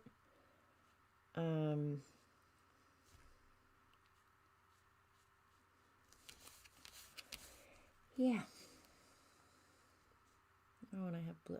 That's blue up there. Duh.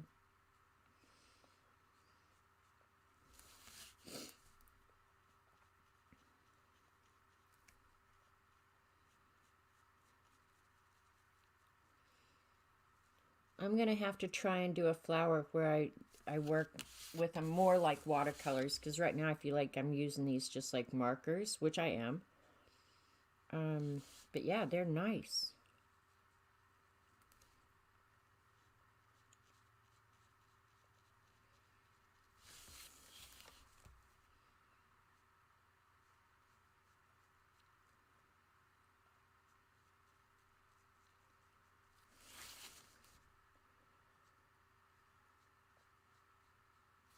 All right, is that all the black?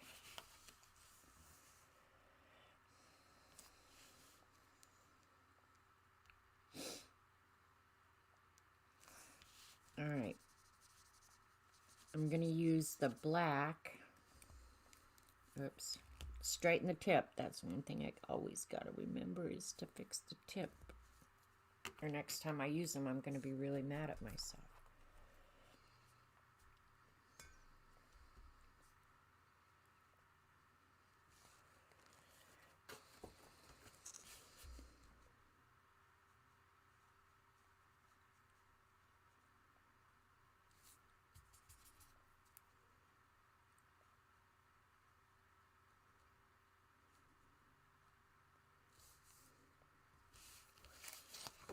This might be hard for you guys to see, but I'm using the black along the edge of the hat on the blue as a shadow.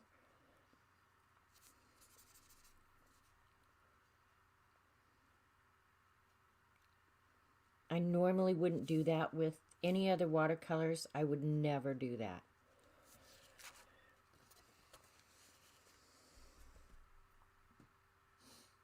Thanks, Rebecca.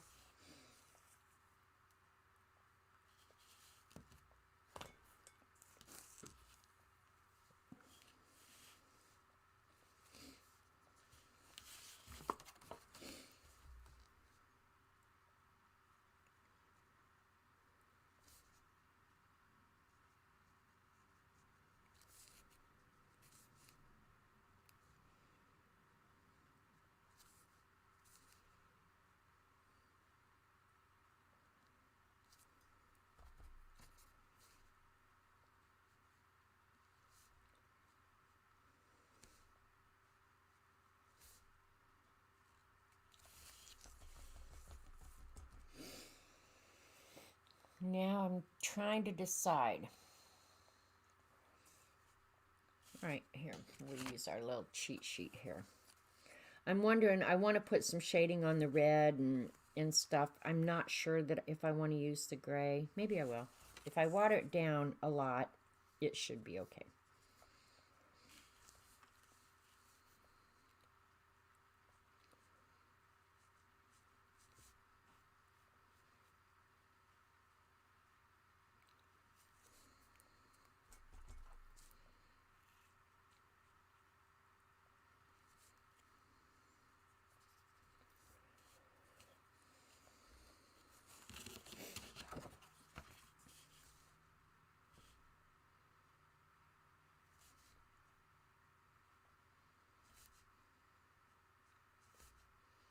Have you guys been watching any Christmas movies? I was almost tempted this weekend to turn on a Christmas movie, and I thought, well, that's just not like you.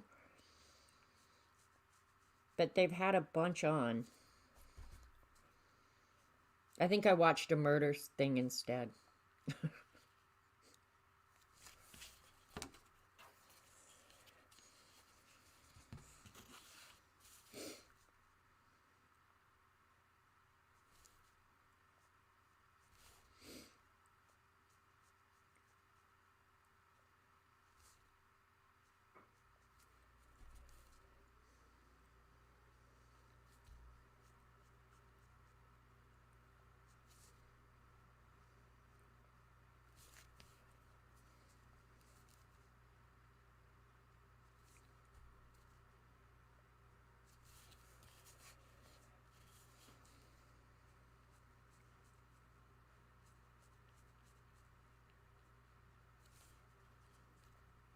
Ooh, too dark.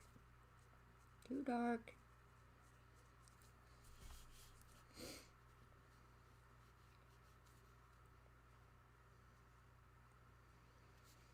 I have to say they blend very nicely, and I'm not sure what to attribute that to, the product or the Arches paper.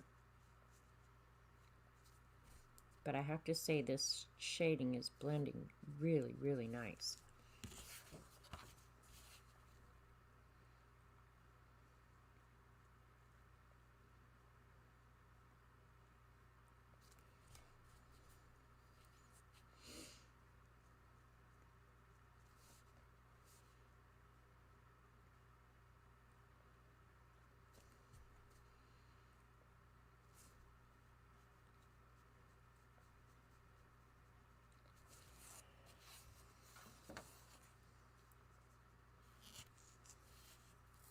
Can you guys even see that? I can.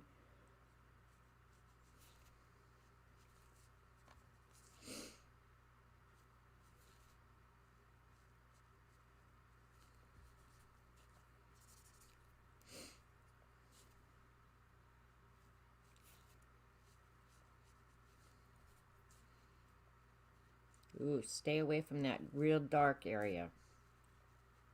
That transfers too much. Transfers very nice.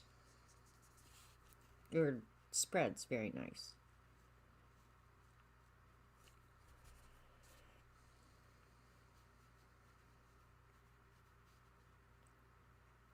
You know what? I was going to say, I don't remember there being a white. White watercolor is absolutely useless, but I thought, well, since we're just testing them anyway, let's give it a go. But they don't include a white, which is really, really smart of them, honestly.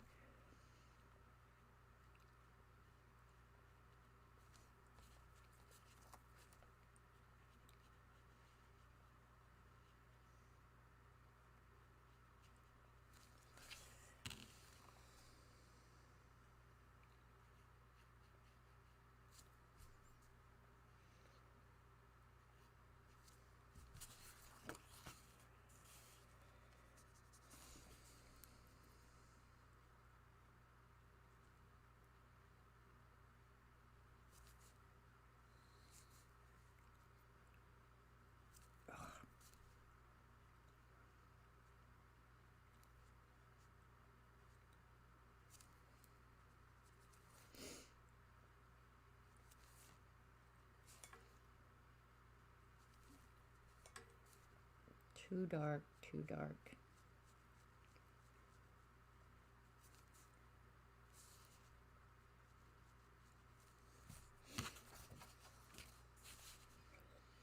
If I can't spread that out enough, it won't matter because I'll just go ahead and outline it with ink anyway. So when you do something like that, kind of dumb, like I just did, yeah, don't worry about it. It's all fixable.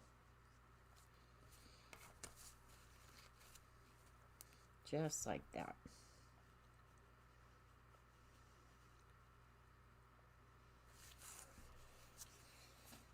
All right, I like that shading. I like that shading.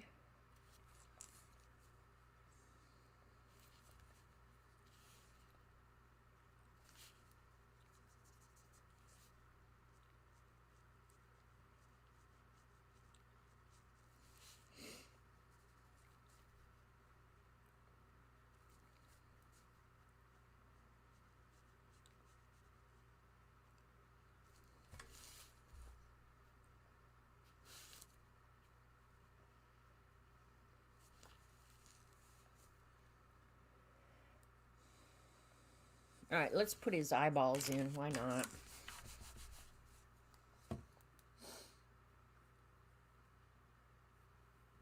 Looking pretty dapper.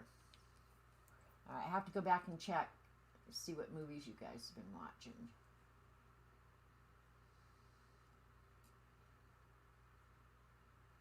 Five more minutes on Hallmark.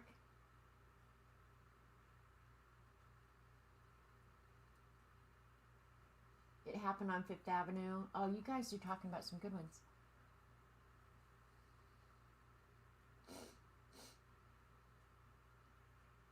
You watched The Bishop's Wife. Where'd you watch that, Dee Dee?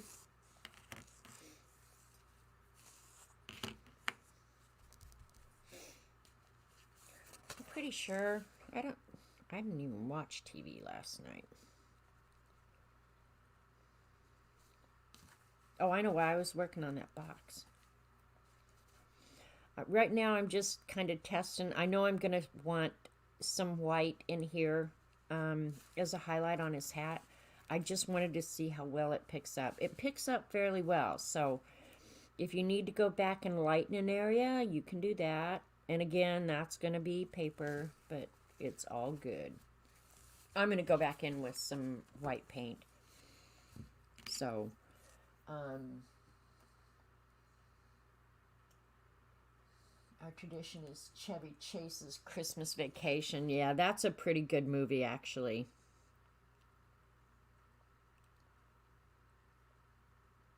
Back when funny things were funny. We don't have that much anymore. Where we can actually have funny stuff without offending somebody. I'm sure in this day and age somebody would find that offensive. Well, all rednecks would, of course.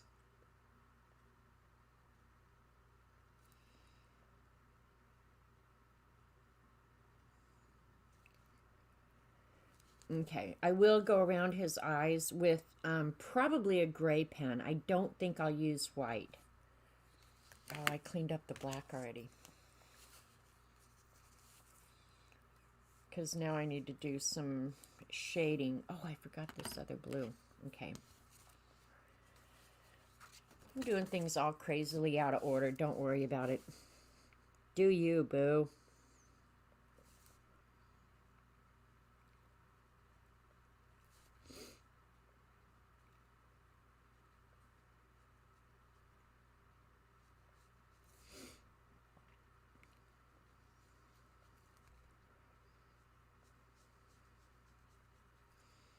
Usually if I'm arting, like in the evening or something, which if I do it and I'm watching TV, I do it on the couch. But that box, it was such a mess, and I had matte medium everywhere and blah, blah, blah. I did it in here. And if I do that, then I generally watch something on YouTube on the computer. So even though I have a TV in this room, yeah, in the evenings, I don't know why I don't turn it on. I just don't.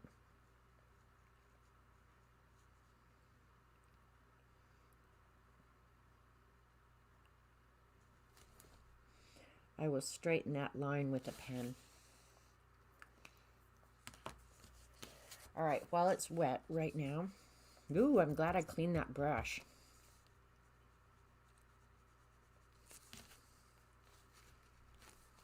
All right, it's going to be easier to go back in and add the white.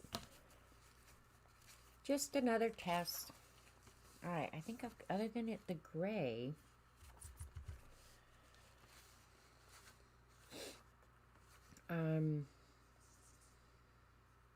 in his hair and stuff, and in his little mustache.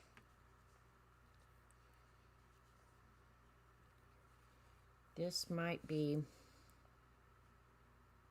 I don't know, we'll see.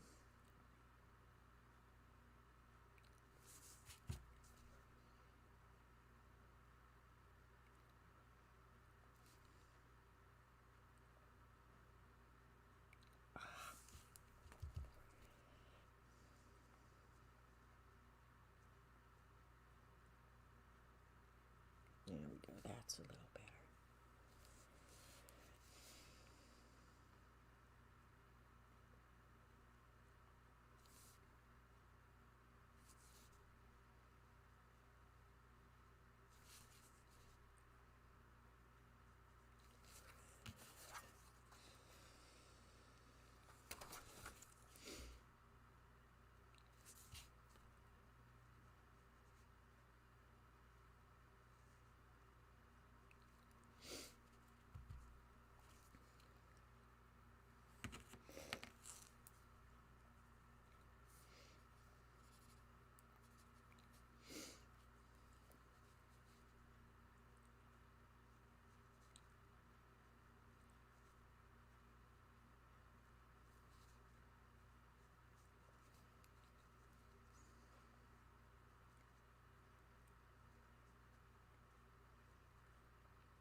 Now, I don't know why one side of his head had fatter hair than the other, but I went with what they had in the picture. Because that's the rule I generally do for myself. Even if I don't like it, I have to do what they show. Can't deny ourselves Home Alone. Yeah, when you look at Macaulay Culkin now and that adorable kid he was, that was a really, really good, and I just whacked the camera. That was a really good, fun show. What the hell here, camera? Hang on. Camera's decided it has a mind of its own, and its cable is going everywhere. Alright, butthead. Let's see. The Ref with Dennis Leary. The Ref. I'll write that down. I plan on watching one or two. Might get me in the Christmas spirit. Check out The Ref.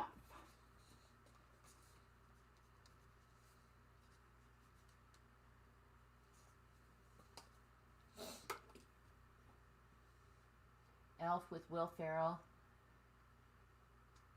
It's Christmas and I'm singing and my dad. I'll have to go back and watch these. Oh, I'll go look, Kathleen.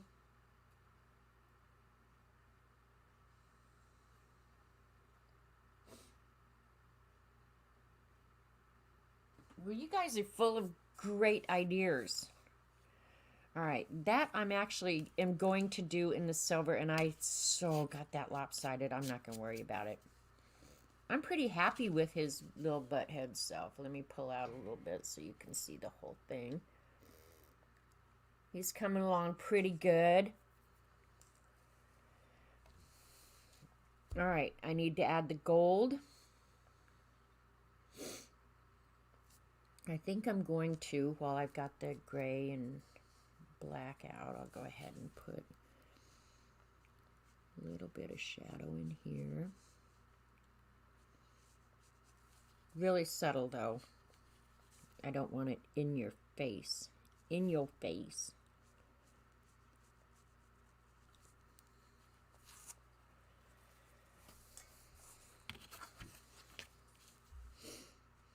And even though Nutcrackers, well, I guess they are three-dimensional, but they're not like people.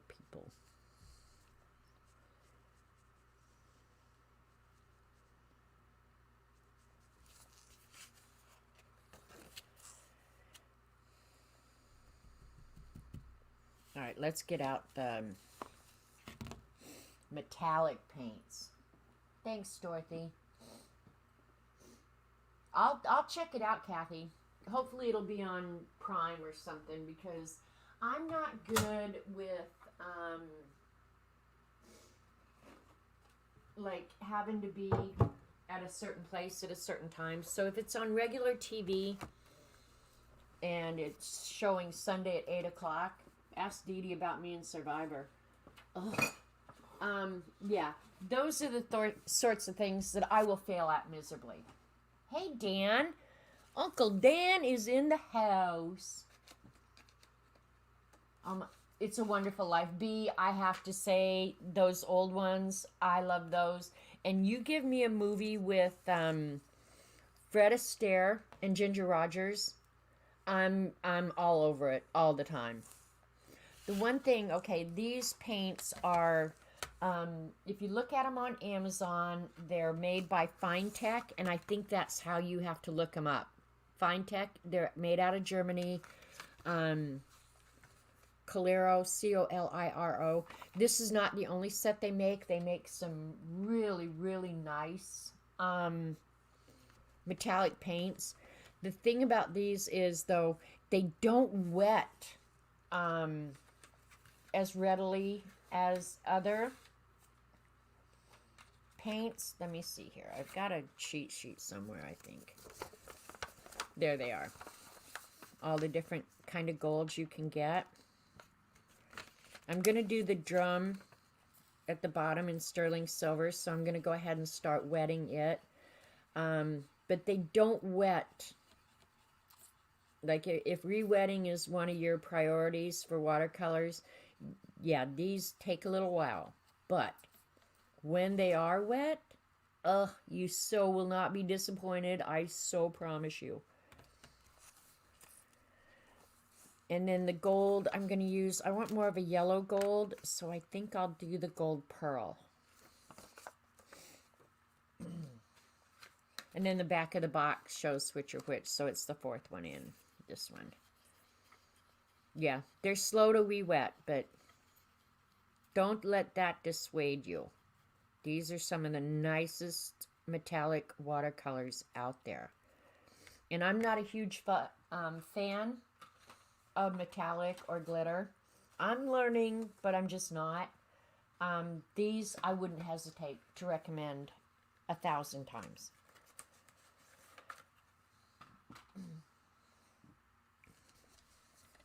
So we'll let those re-wet.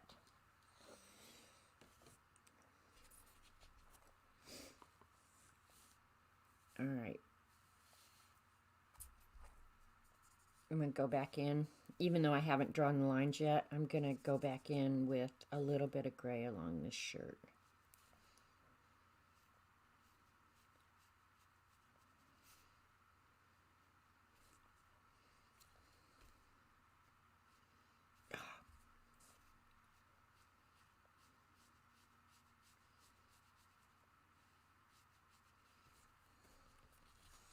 Little things that your eye won't see, but your brain notices somehow.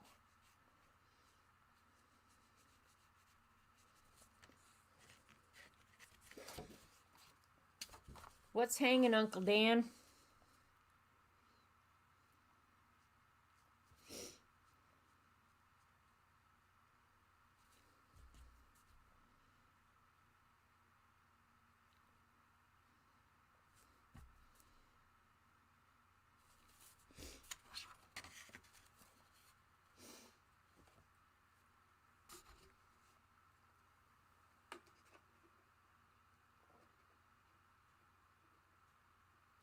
What's the old one with the little boy and his tongue stuck to a pole? I can see the scene, Rebecca, but I can't tell you the movie.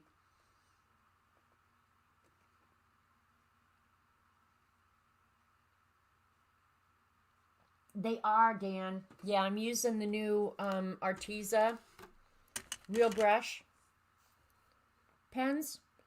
I have to say I'm pretty impressed with them.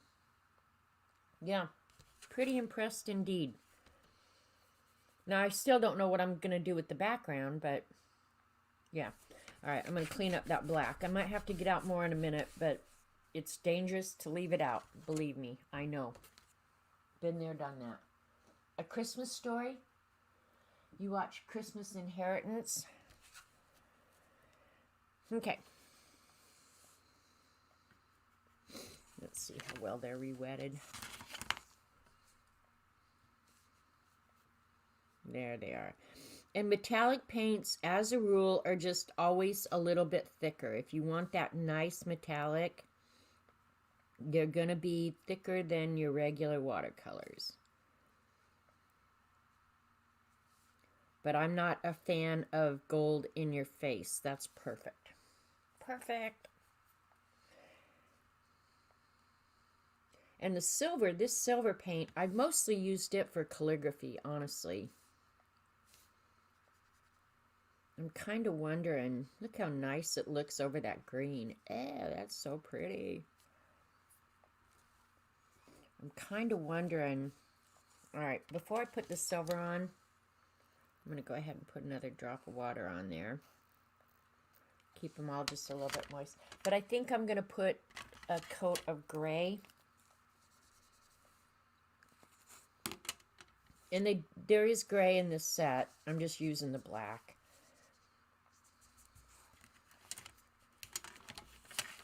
Watered down. Still too dark.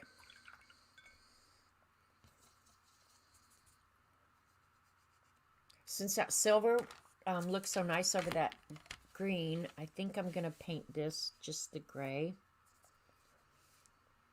And then put this silver on top of it. That still might be a little dark.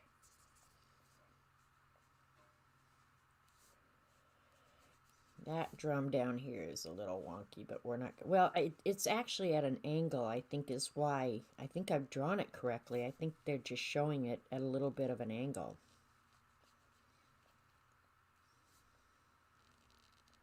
The red ran a little bit, but I'm not going to worry about that.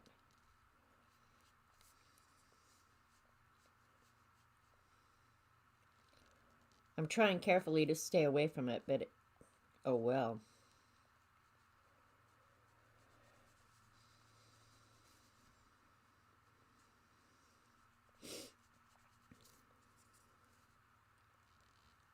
Actually, that watered down black makes a really nice, cool gray. Just saying.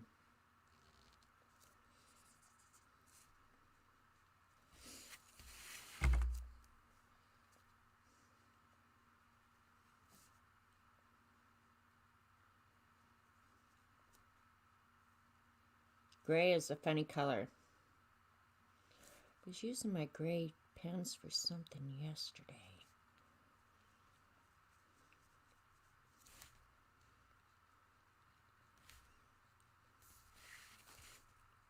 And gray is a funny color.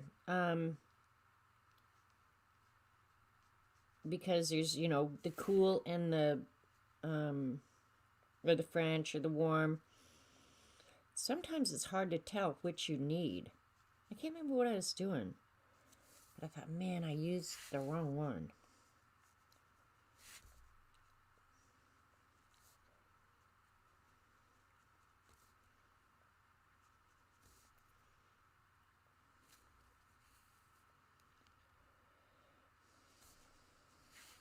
All right, we'll let that dry. We'll do the gold first and let that dry.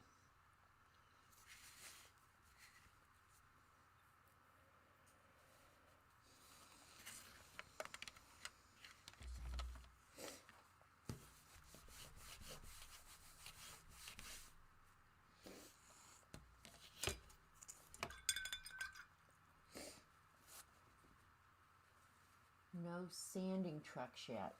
I love your tray metallics. They almost look as precious. Right?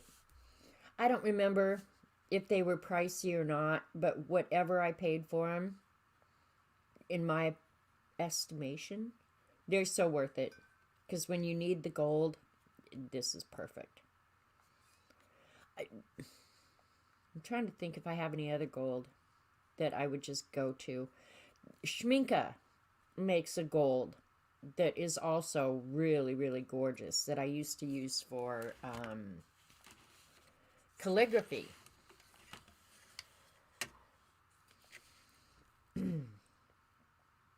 But I have to say, one, these are so much easier because they're in a pan, and the Schminke you have to mix. Or the Schminke I have, I think you can buy it pre-mixed, but the Schminke I have, you had to buy pre-mixed, or just the powders. But that was a beautiful gold. But these in the pans, you can't beat them. They're awesome. And I know the camera doesn't pick up the metallic that great, but it just makes it so much richer.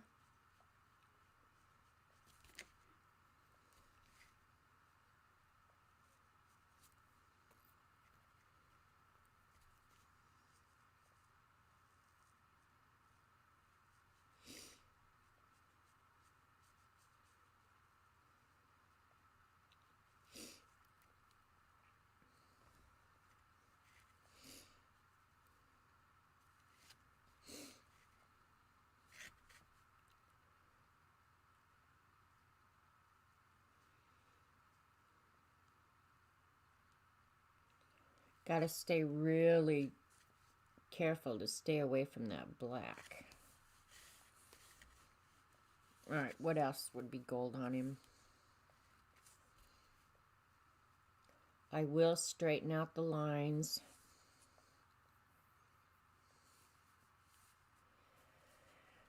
You know what? I'm just tempted to go ahead and do the... Got to move fast so you don't reactivate the red and the green.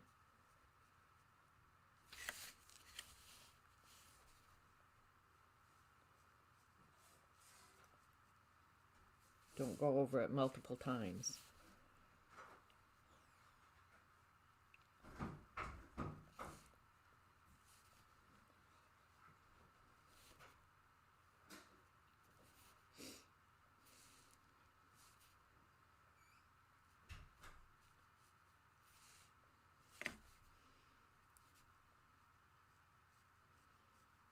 I know it's really hard for you guys to see.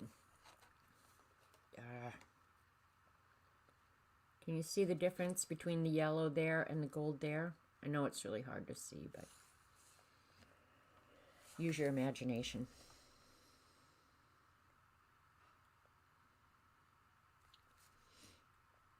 And here again, you got to be really careful that you don't reactivate that black.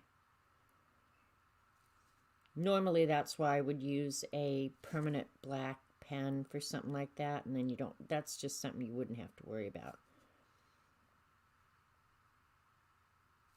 But we're being purists or something. All right, and we'll put gold down here. And actually, that one should be yellow too, and I forgot to color it. I am going to, though, so that they, well, maybe not. Let's see. We'll do one without. I can always go over it.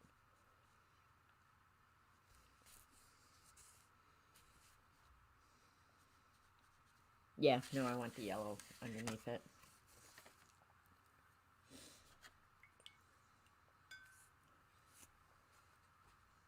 You can see it?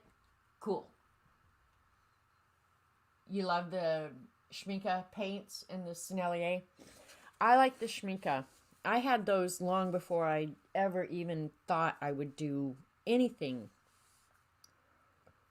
remotely resembling watercolor, because you could mix them thick and they worked really good with a dip pen. So you could, come on, do calligraphy with them. So that's how I got introduced to the Schmincke powders, was really for calligraphy. But they have some nice products. Now there's the gold without the yellow underneath, so it does change its appearance quite a bit. Okay, and then I've got to do his mouth because I just goofed up. I'm going to do that straight from the pen. The rest of the yellow I'm going to leave yellow.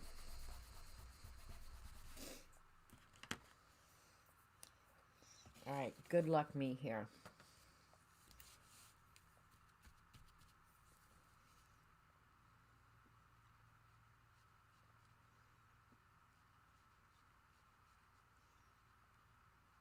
Can't believe I spaced out this part of the painting. Duh.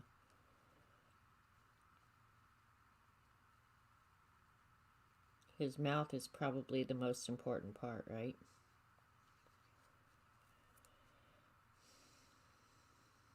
The Nutcracker part.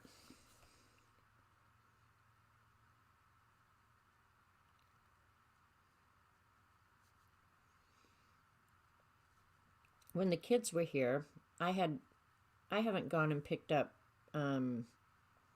pecans in years, because I actually still have some in the freezer from when we had the pecan farm.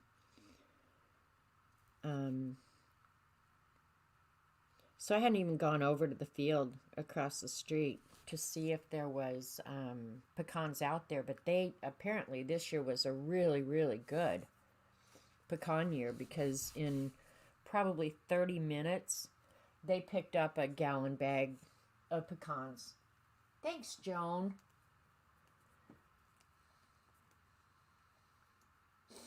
You did a spin out on I-90 in winter in Missoula. Oh my gosh, that's scary. Sweet. Now I'm gonna just go ahead and use this full strength.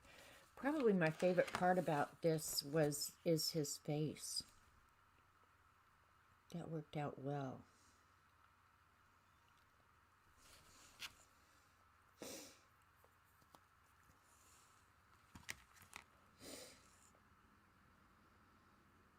I'm just thinking. I got to go over this with yellow so I can go over it with gold.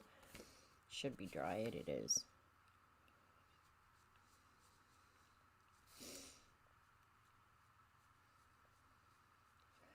I grew up in Colorado, so I drove in the snow constantly. When I lived in Colorado, driving in the snow was not even an issue. It was just part of your life. You just did it.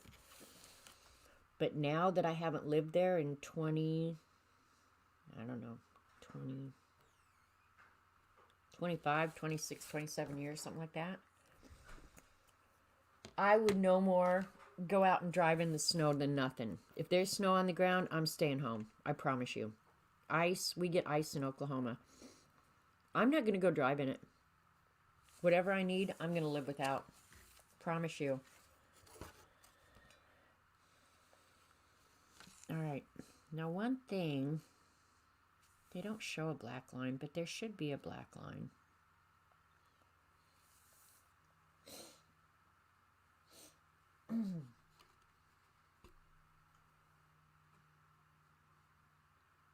You love pecans from the States?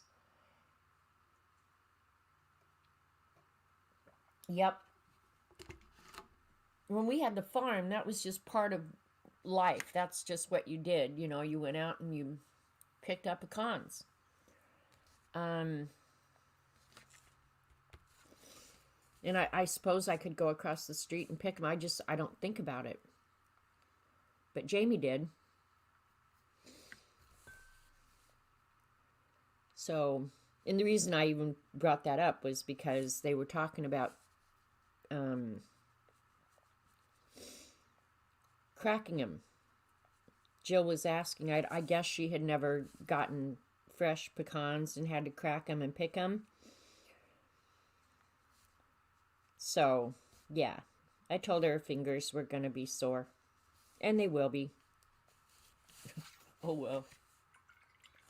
But I used to just sit and pick pecans for hours and hours watching TV. All right, I am liking this boy. Now I need white. And I think. How do they grow? Pecans grow on trees, and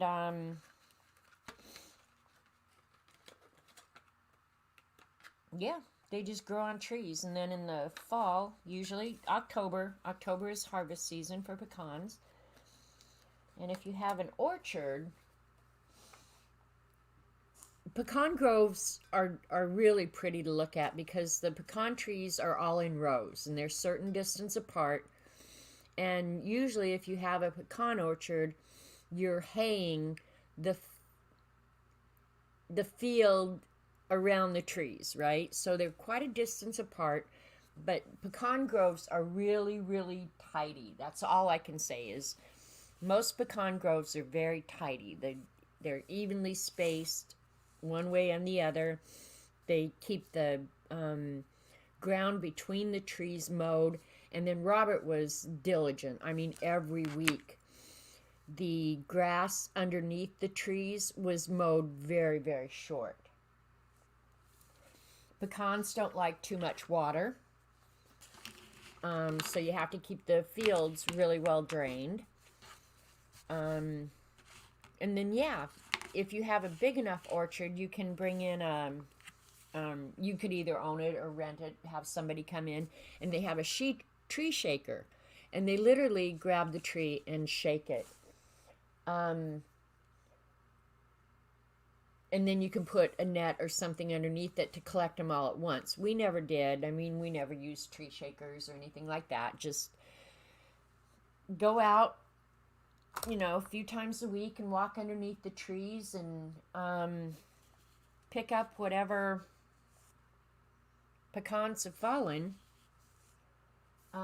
They are kind of susceptible to pests, so you have to spray and tend that, because they are kind of susceptible to pests. because they're food like anything else. And of course, squirrels.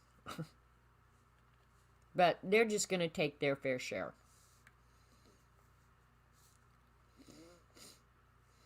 And then when we were in Bixby, which is right on the edge of Tulsa, it was shocking, you guys, how many people, and we were right next to Hakey Creek Park, so it was surprising how many people will, come into your field and help themselves to your nuts. We were always just shocked at the number of people who literally will just come in. I guess they figure nobody owns that land, even though it's obviously tended.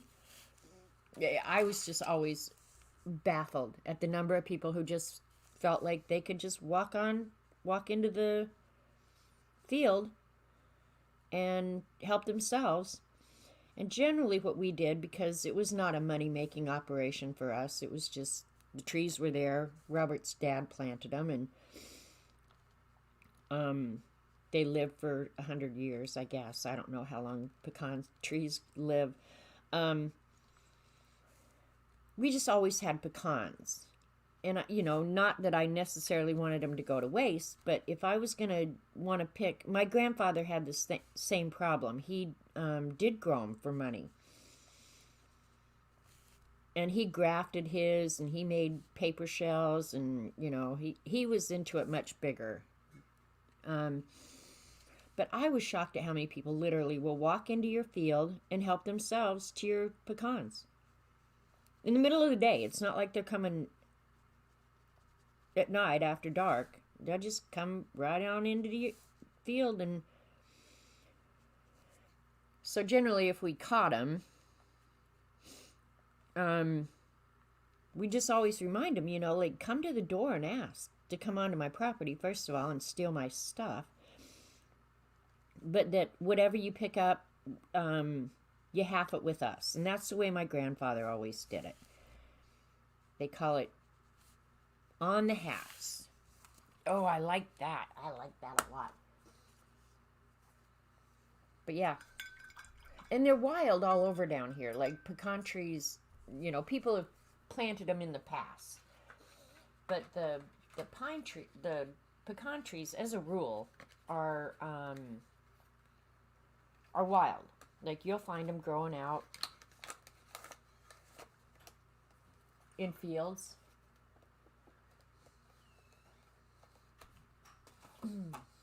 Okay. That's really crazy, that silver down there. That looks really good. I like it. Now, I'm going to try, we'll see how this works, because I gotta do some shading. We'll see how this works. And then I want to get the white on and the inking so you guys can see it.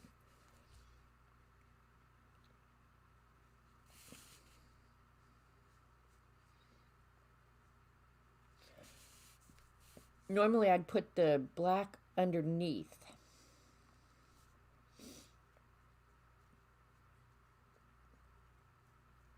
But I thought the metallic would just obliterate. So we'll see. Oh, that works out good.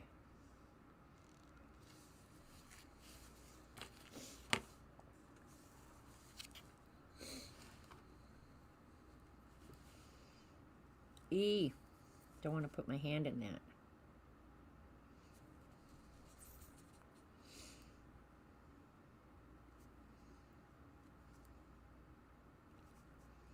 Got myself in a really awkward position here.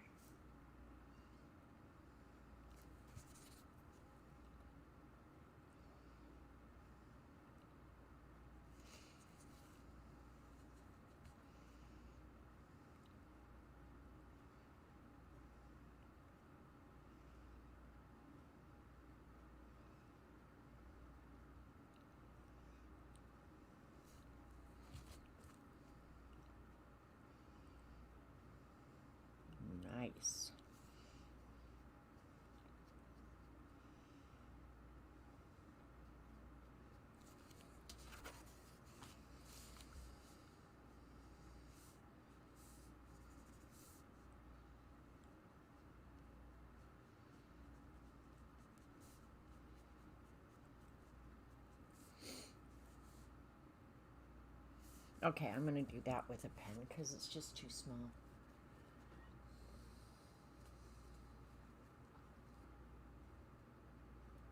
Did Ange come in? Hey, Ange, long time no see. I was actually thinking about you the other day. I can't remember why. But I thought, man, I haven't seen Ange in forever. I hope you're doing well.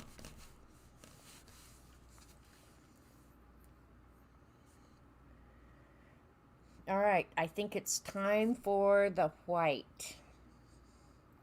I could do more shading and stuff the rest of the day, so I'm going to pull out some colored pencils, and I will always probably first pull out Prismacolors.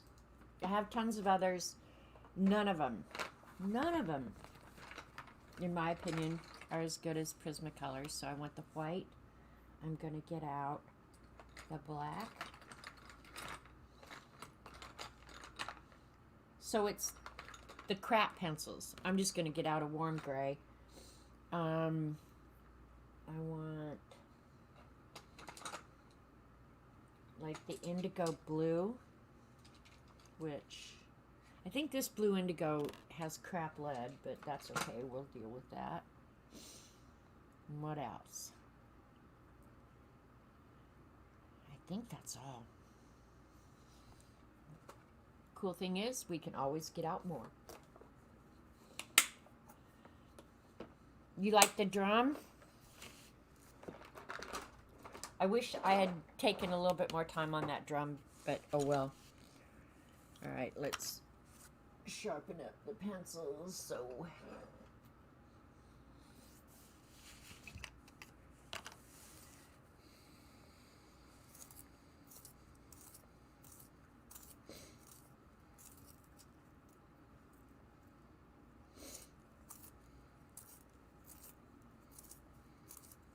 oh, I remember why I was thinking of Ange. I was thinking of, see, this one won't sharpen. That pisses me off. I was thinking of Jeannie. Ange. That I haven't seen anything from Jeannie in years and years. And I just hope she's okay. I know sometimes people go do different stuff. Okay, there it's.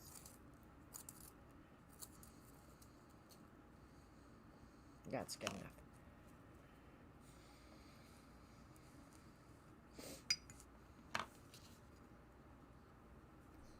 There's a blast from your past, Ange.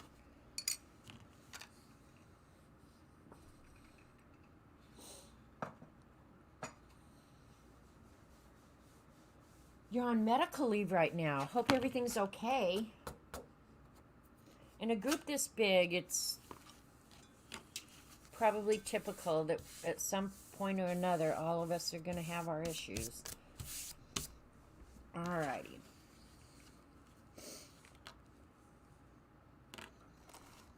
Let me get out. Well, I'm not going to be adding water, so I can actually use...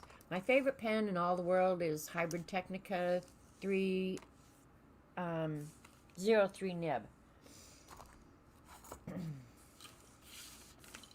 Look at Rachel. I knew I couldn't disappoint you guys and not use a ruler at some point during this stream. Don't try and draw a straight line. It's stupid.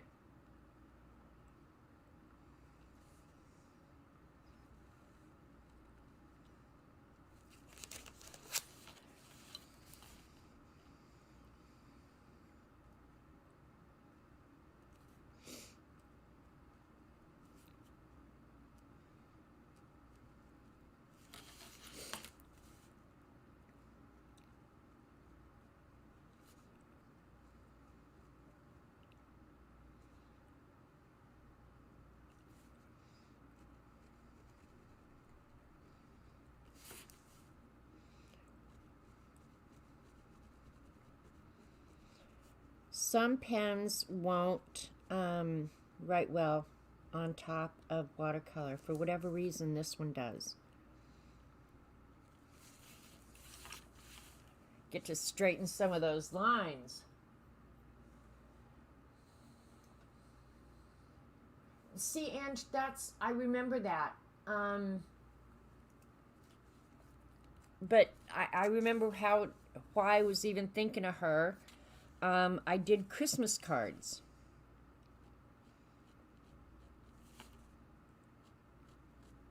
And I keep a book of fibs, names, and addresses, and I saw her name, and so that's why I was even thinking of her. But yeah, she was a little bit that way.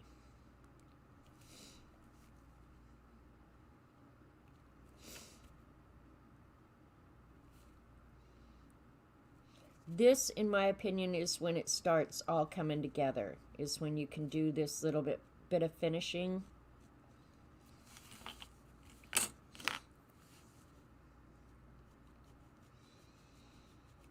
Because sometimes just a little bit of shading or highlight or whatever goes a long, long way.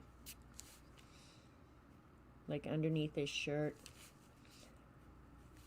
I could do this with watercolor, and I did a little bit, but just that dark mark right there is going to make a big difference. And I probably, well, let's do blue indigo for this.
White colored pencil is perfect for shading on this too.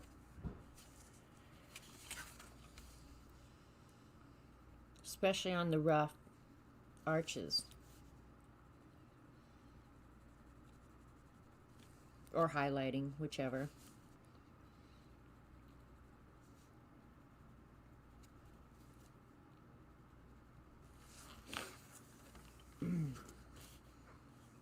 Like Dee Dee was saying this morning, make sure you clean off the end of your pencils.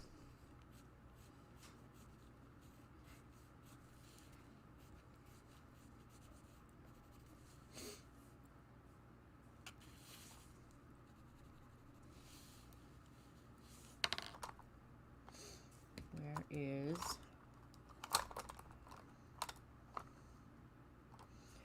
Why does my white pen disappear like first? When was I using it last? Oh, I need it so bad right now. Alright, let's try this one. This one didn't work the last time. This was that free one that, well, wasn't free. It was just came with part of that Pago watercolor set that I got. And I will say, I don't think I'm all that impressed. I can't stand a white pen that won't work.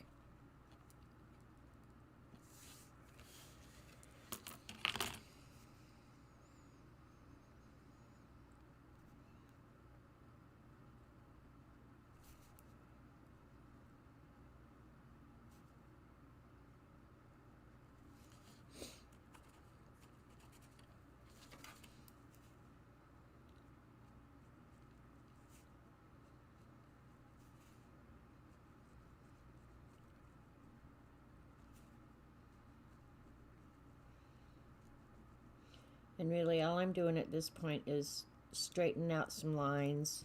Adding a little bit of definition, but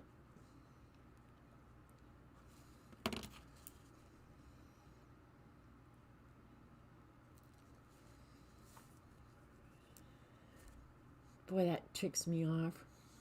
There it is. I put it in the wrong place. I'm so happier now.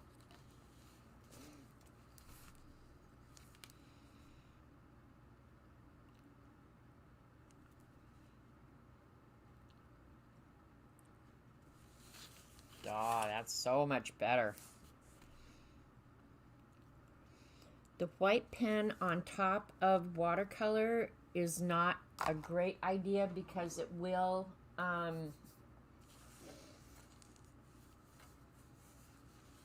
absorb the pigment of the watercolors. So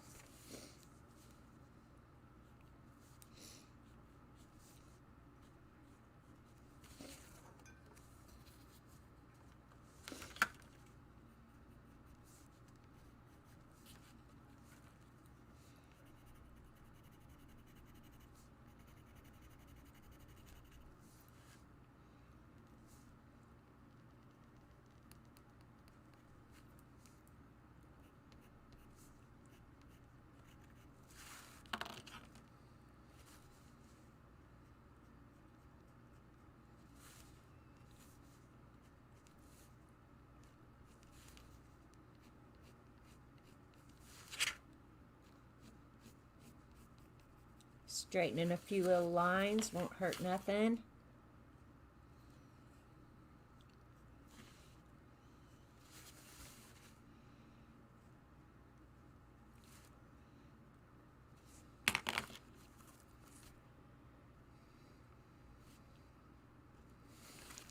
God, that's so wonky. That's all right.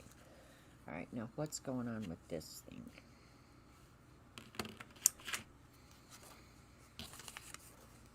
Getting too much junk around here.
And I'm not going to outline everything. I might do a little bit in his hair.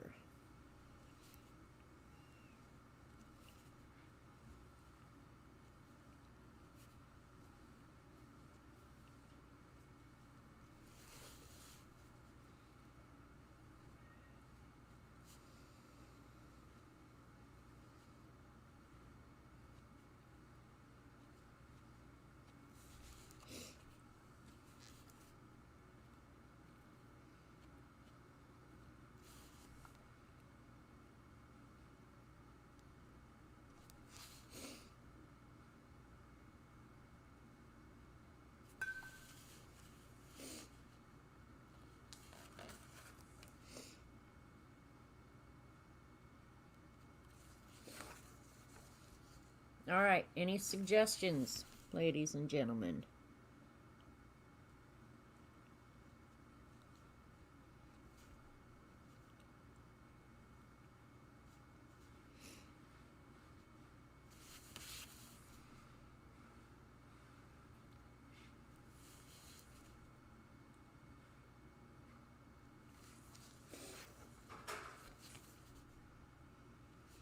In these lighter areas, probably want Oh, the white on his boots. Duh. Wake up, girl.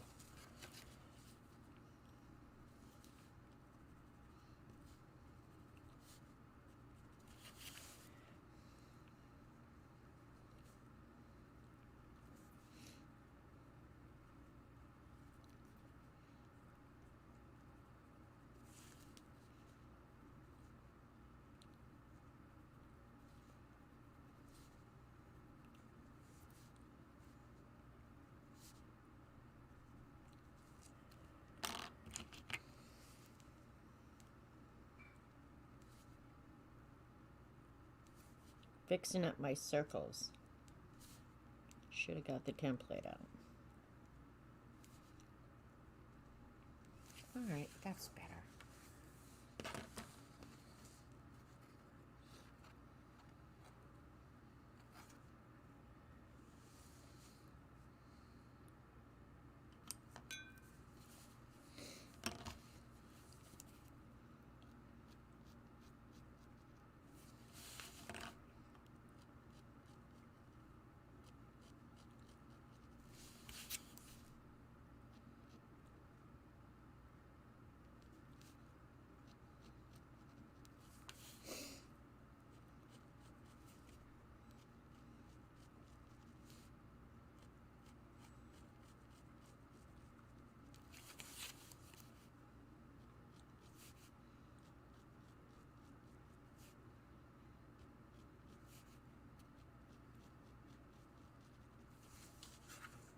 That's better.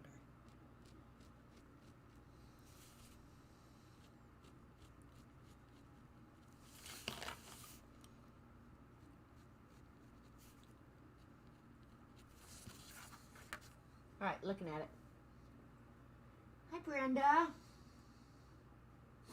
None that are airworthy. Okay, I'm gonna see. I lose track of chat, and then I come back and I'm going, "What the hell were you guys talking about?"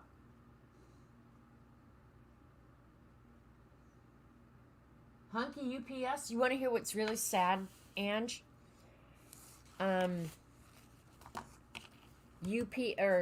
Amazon has put an Amazon Prime truck on this route.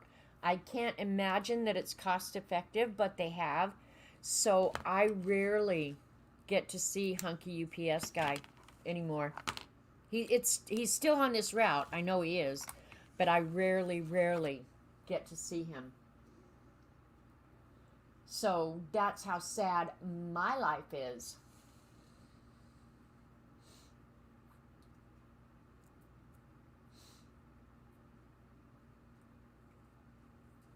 Need some.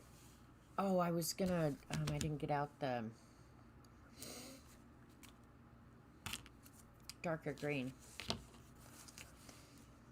Thank you. I would have eventually noticed it, but that's why I ask you guys.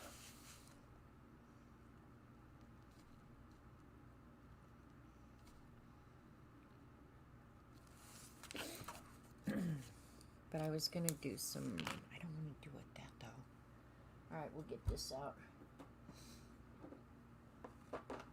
Drawing lines without a ruler, that's almost sacrilegious. She shouldn't even consider that. That's like the dumbest thing ever. Maybe this green will work. That lime green that I chose, to me, is just a little too lime for my comfort. So I'm going to tone it down a little bit with a little bit of olive.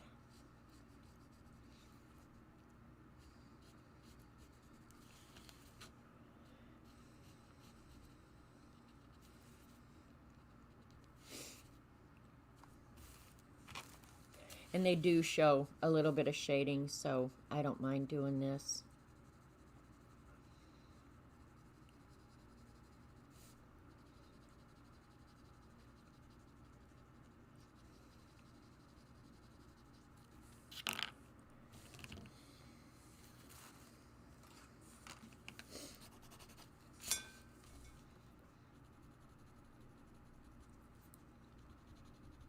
There, that's better.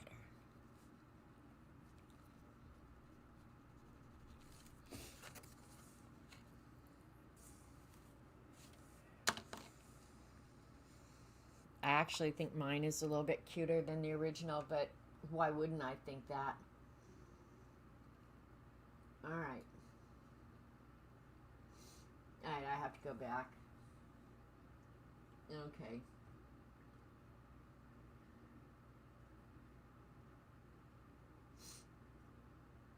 Hey, Z.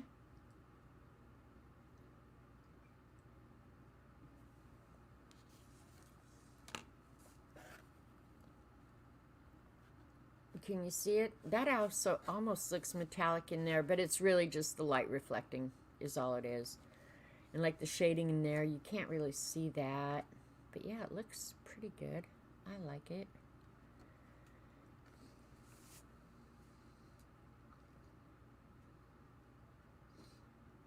Yes, Ange, Kathy Arbor has been here. She's probably working on something, so she's not chatting. But yeah, Kathy Arbor's here. And she streams every Tuesday, Thursday at 1 o'clock Eastern. Tuesday is watercolor. Thursday is generally acrylic. So if you're just hanging out, try and stop by her stream. I missed it the last couple weeks, but I've just been crazy busy on some other things. The shading on his thighs. Well, that's actually the opening where I need to actually outline that, but that's the opening where the where you crack the nut, you knucklehead.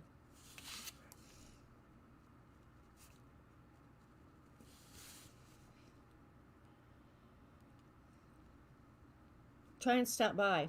I'm going to try my very best to be there tomorrow, but I might have to run into town. I don't know. Sometime this week I'm going to try and get Robert in to see a doctor. He hurt his shoulder, and it's just, it's persistent, so. Top of his hat. What about the top of his hat?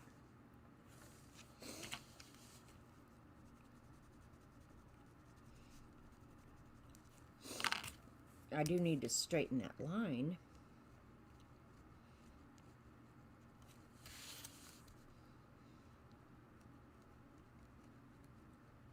That's better. I will say that. I have to say, I'm really impressed with the black Arteza watercolor pen. That is a serious black there. So if I said nothing else about that, that is awesome.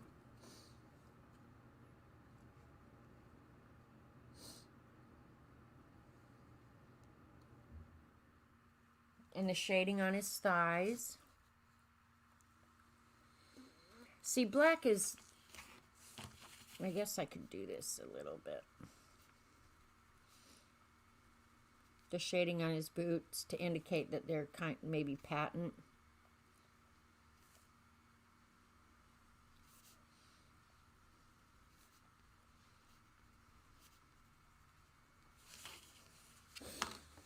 And I don't know how well you guys see in the camera, because some of it, when I hold it up in the camera like this green, for whatever reason to me in the camera, looks like it has a metallic sheen to it. But it really doesn't. Okay, and where's... Let me see if this light gray...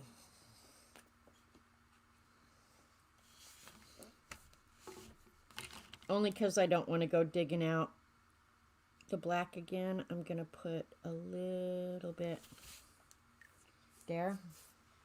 That's permanent. I can't move it, so yeah.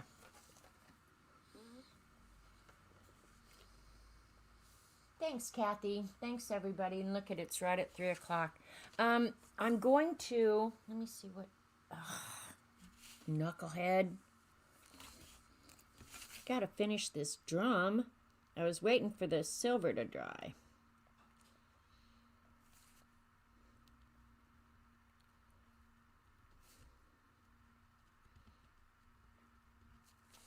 I really wish I'd taken the time to finish that, but oh well.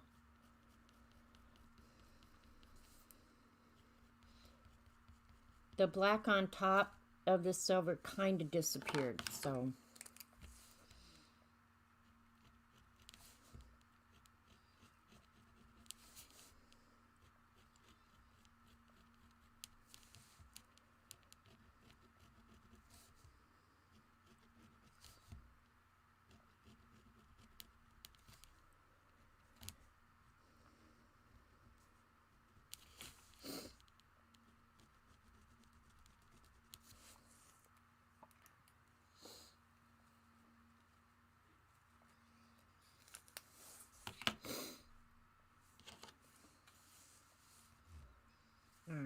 I'll use that other gray pen again.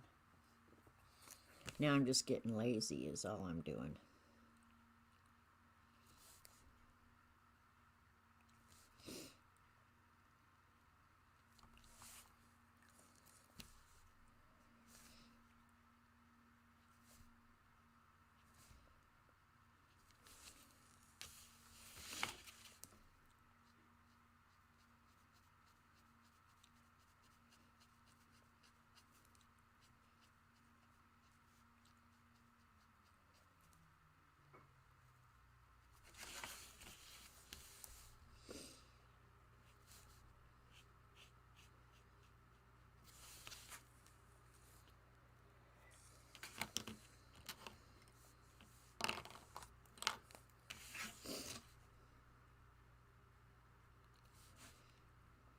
There we go. That's going to help.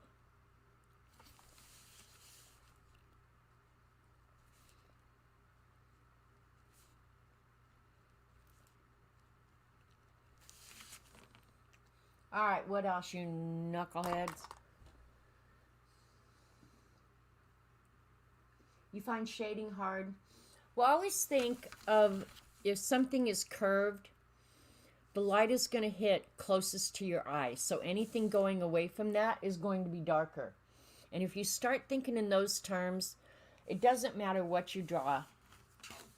If you draw a circle and the light's coming from up here, always imagine that the lightest part is going to be up here, where the light hits first. Everything going away from that, your furthest, darkest shadow is going to be the furthest away and on the opposite side. And then it's just gradation of dark away from that. So, you know, when you're learning to shade, probably the best thing is just always think about, okay, where is my light coming from?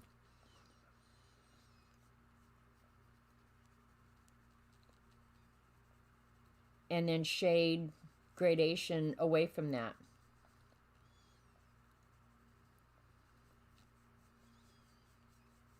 And you'll get a pretty good dimensional look. Another thing to do is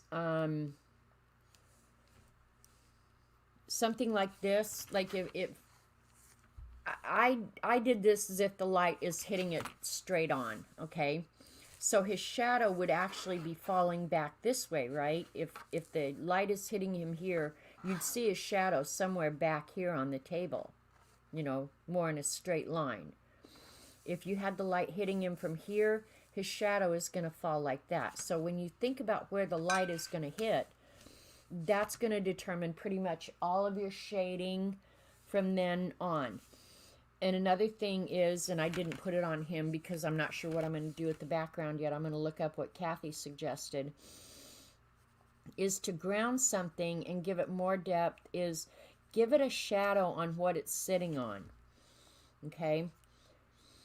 There's some really good books out there about shading. Find one of those. Shading is also easier, yeah, if you have a reference picture, for sure. But even if you're drawing from scratch, just figure out, very first thing is, where is my light coming from? Where is it hitting this object? And then depending on what you're drawing, if it's a hard surface, there's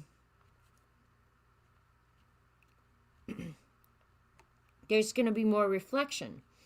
If it's fur or something soft, cloth, for example, if you just look at the shading on my sweatshirt, the light is hitting it up here, the shadow is falling down here where the light is being hidden. There's not that much of a reflection, so you wouldn't put your bright white there. So think about, you know, like, what material are you actually drawing? That's going to make a big difference in your shading.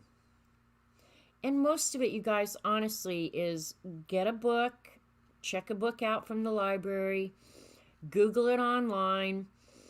There's so much reference available now that anything you want to learn, is out there available more often than not for free.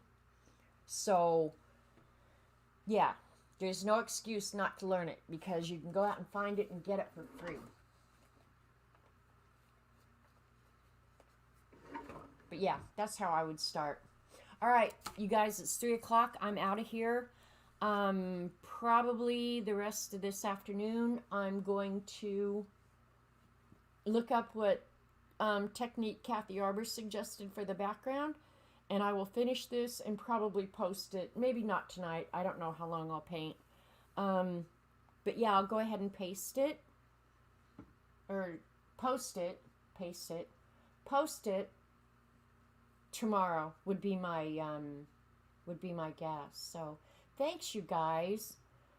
You guys go have a great afternoon. Get yourselves inspired. And be kind.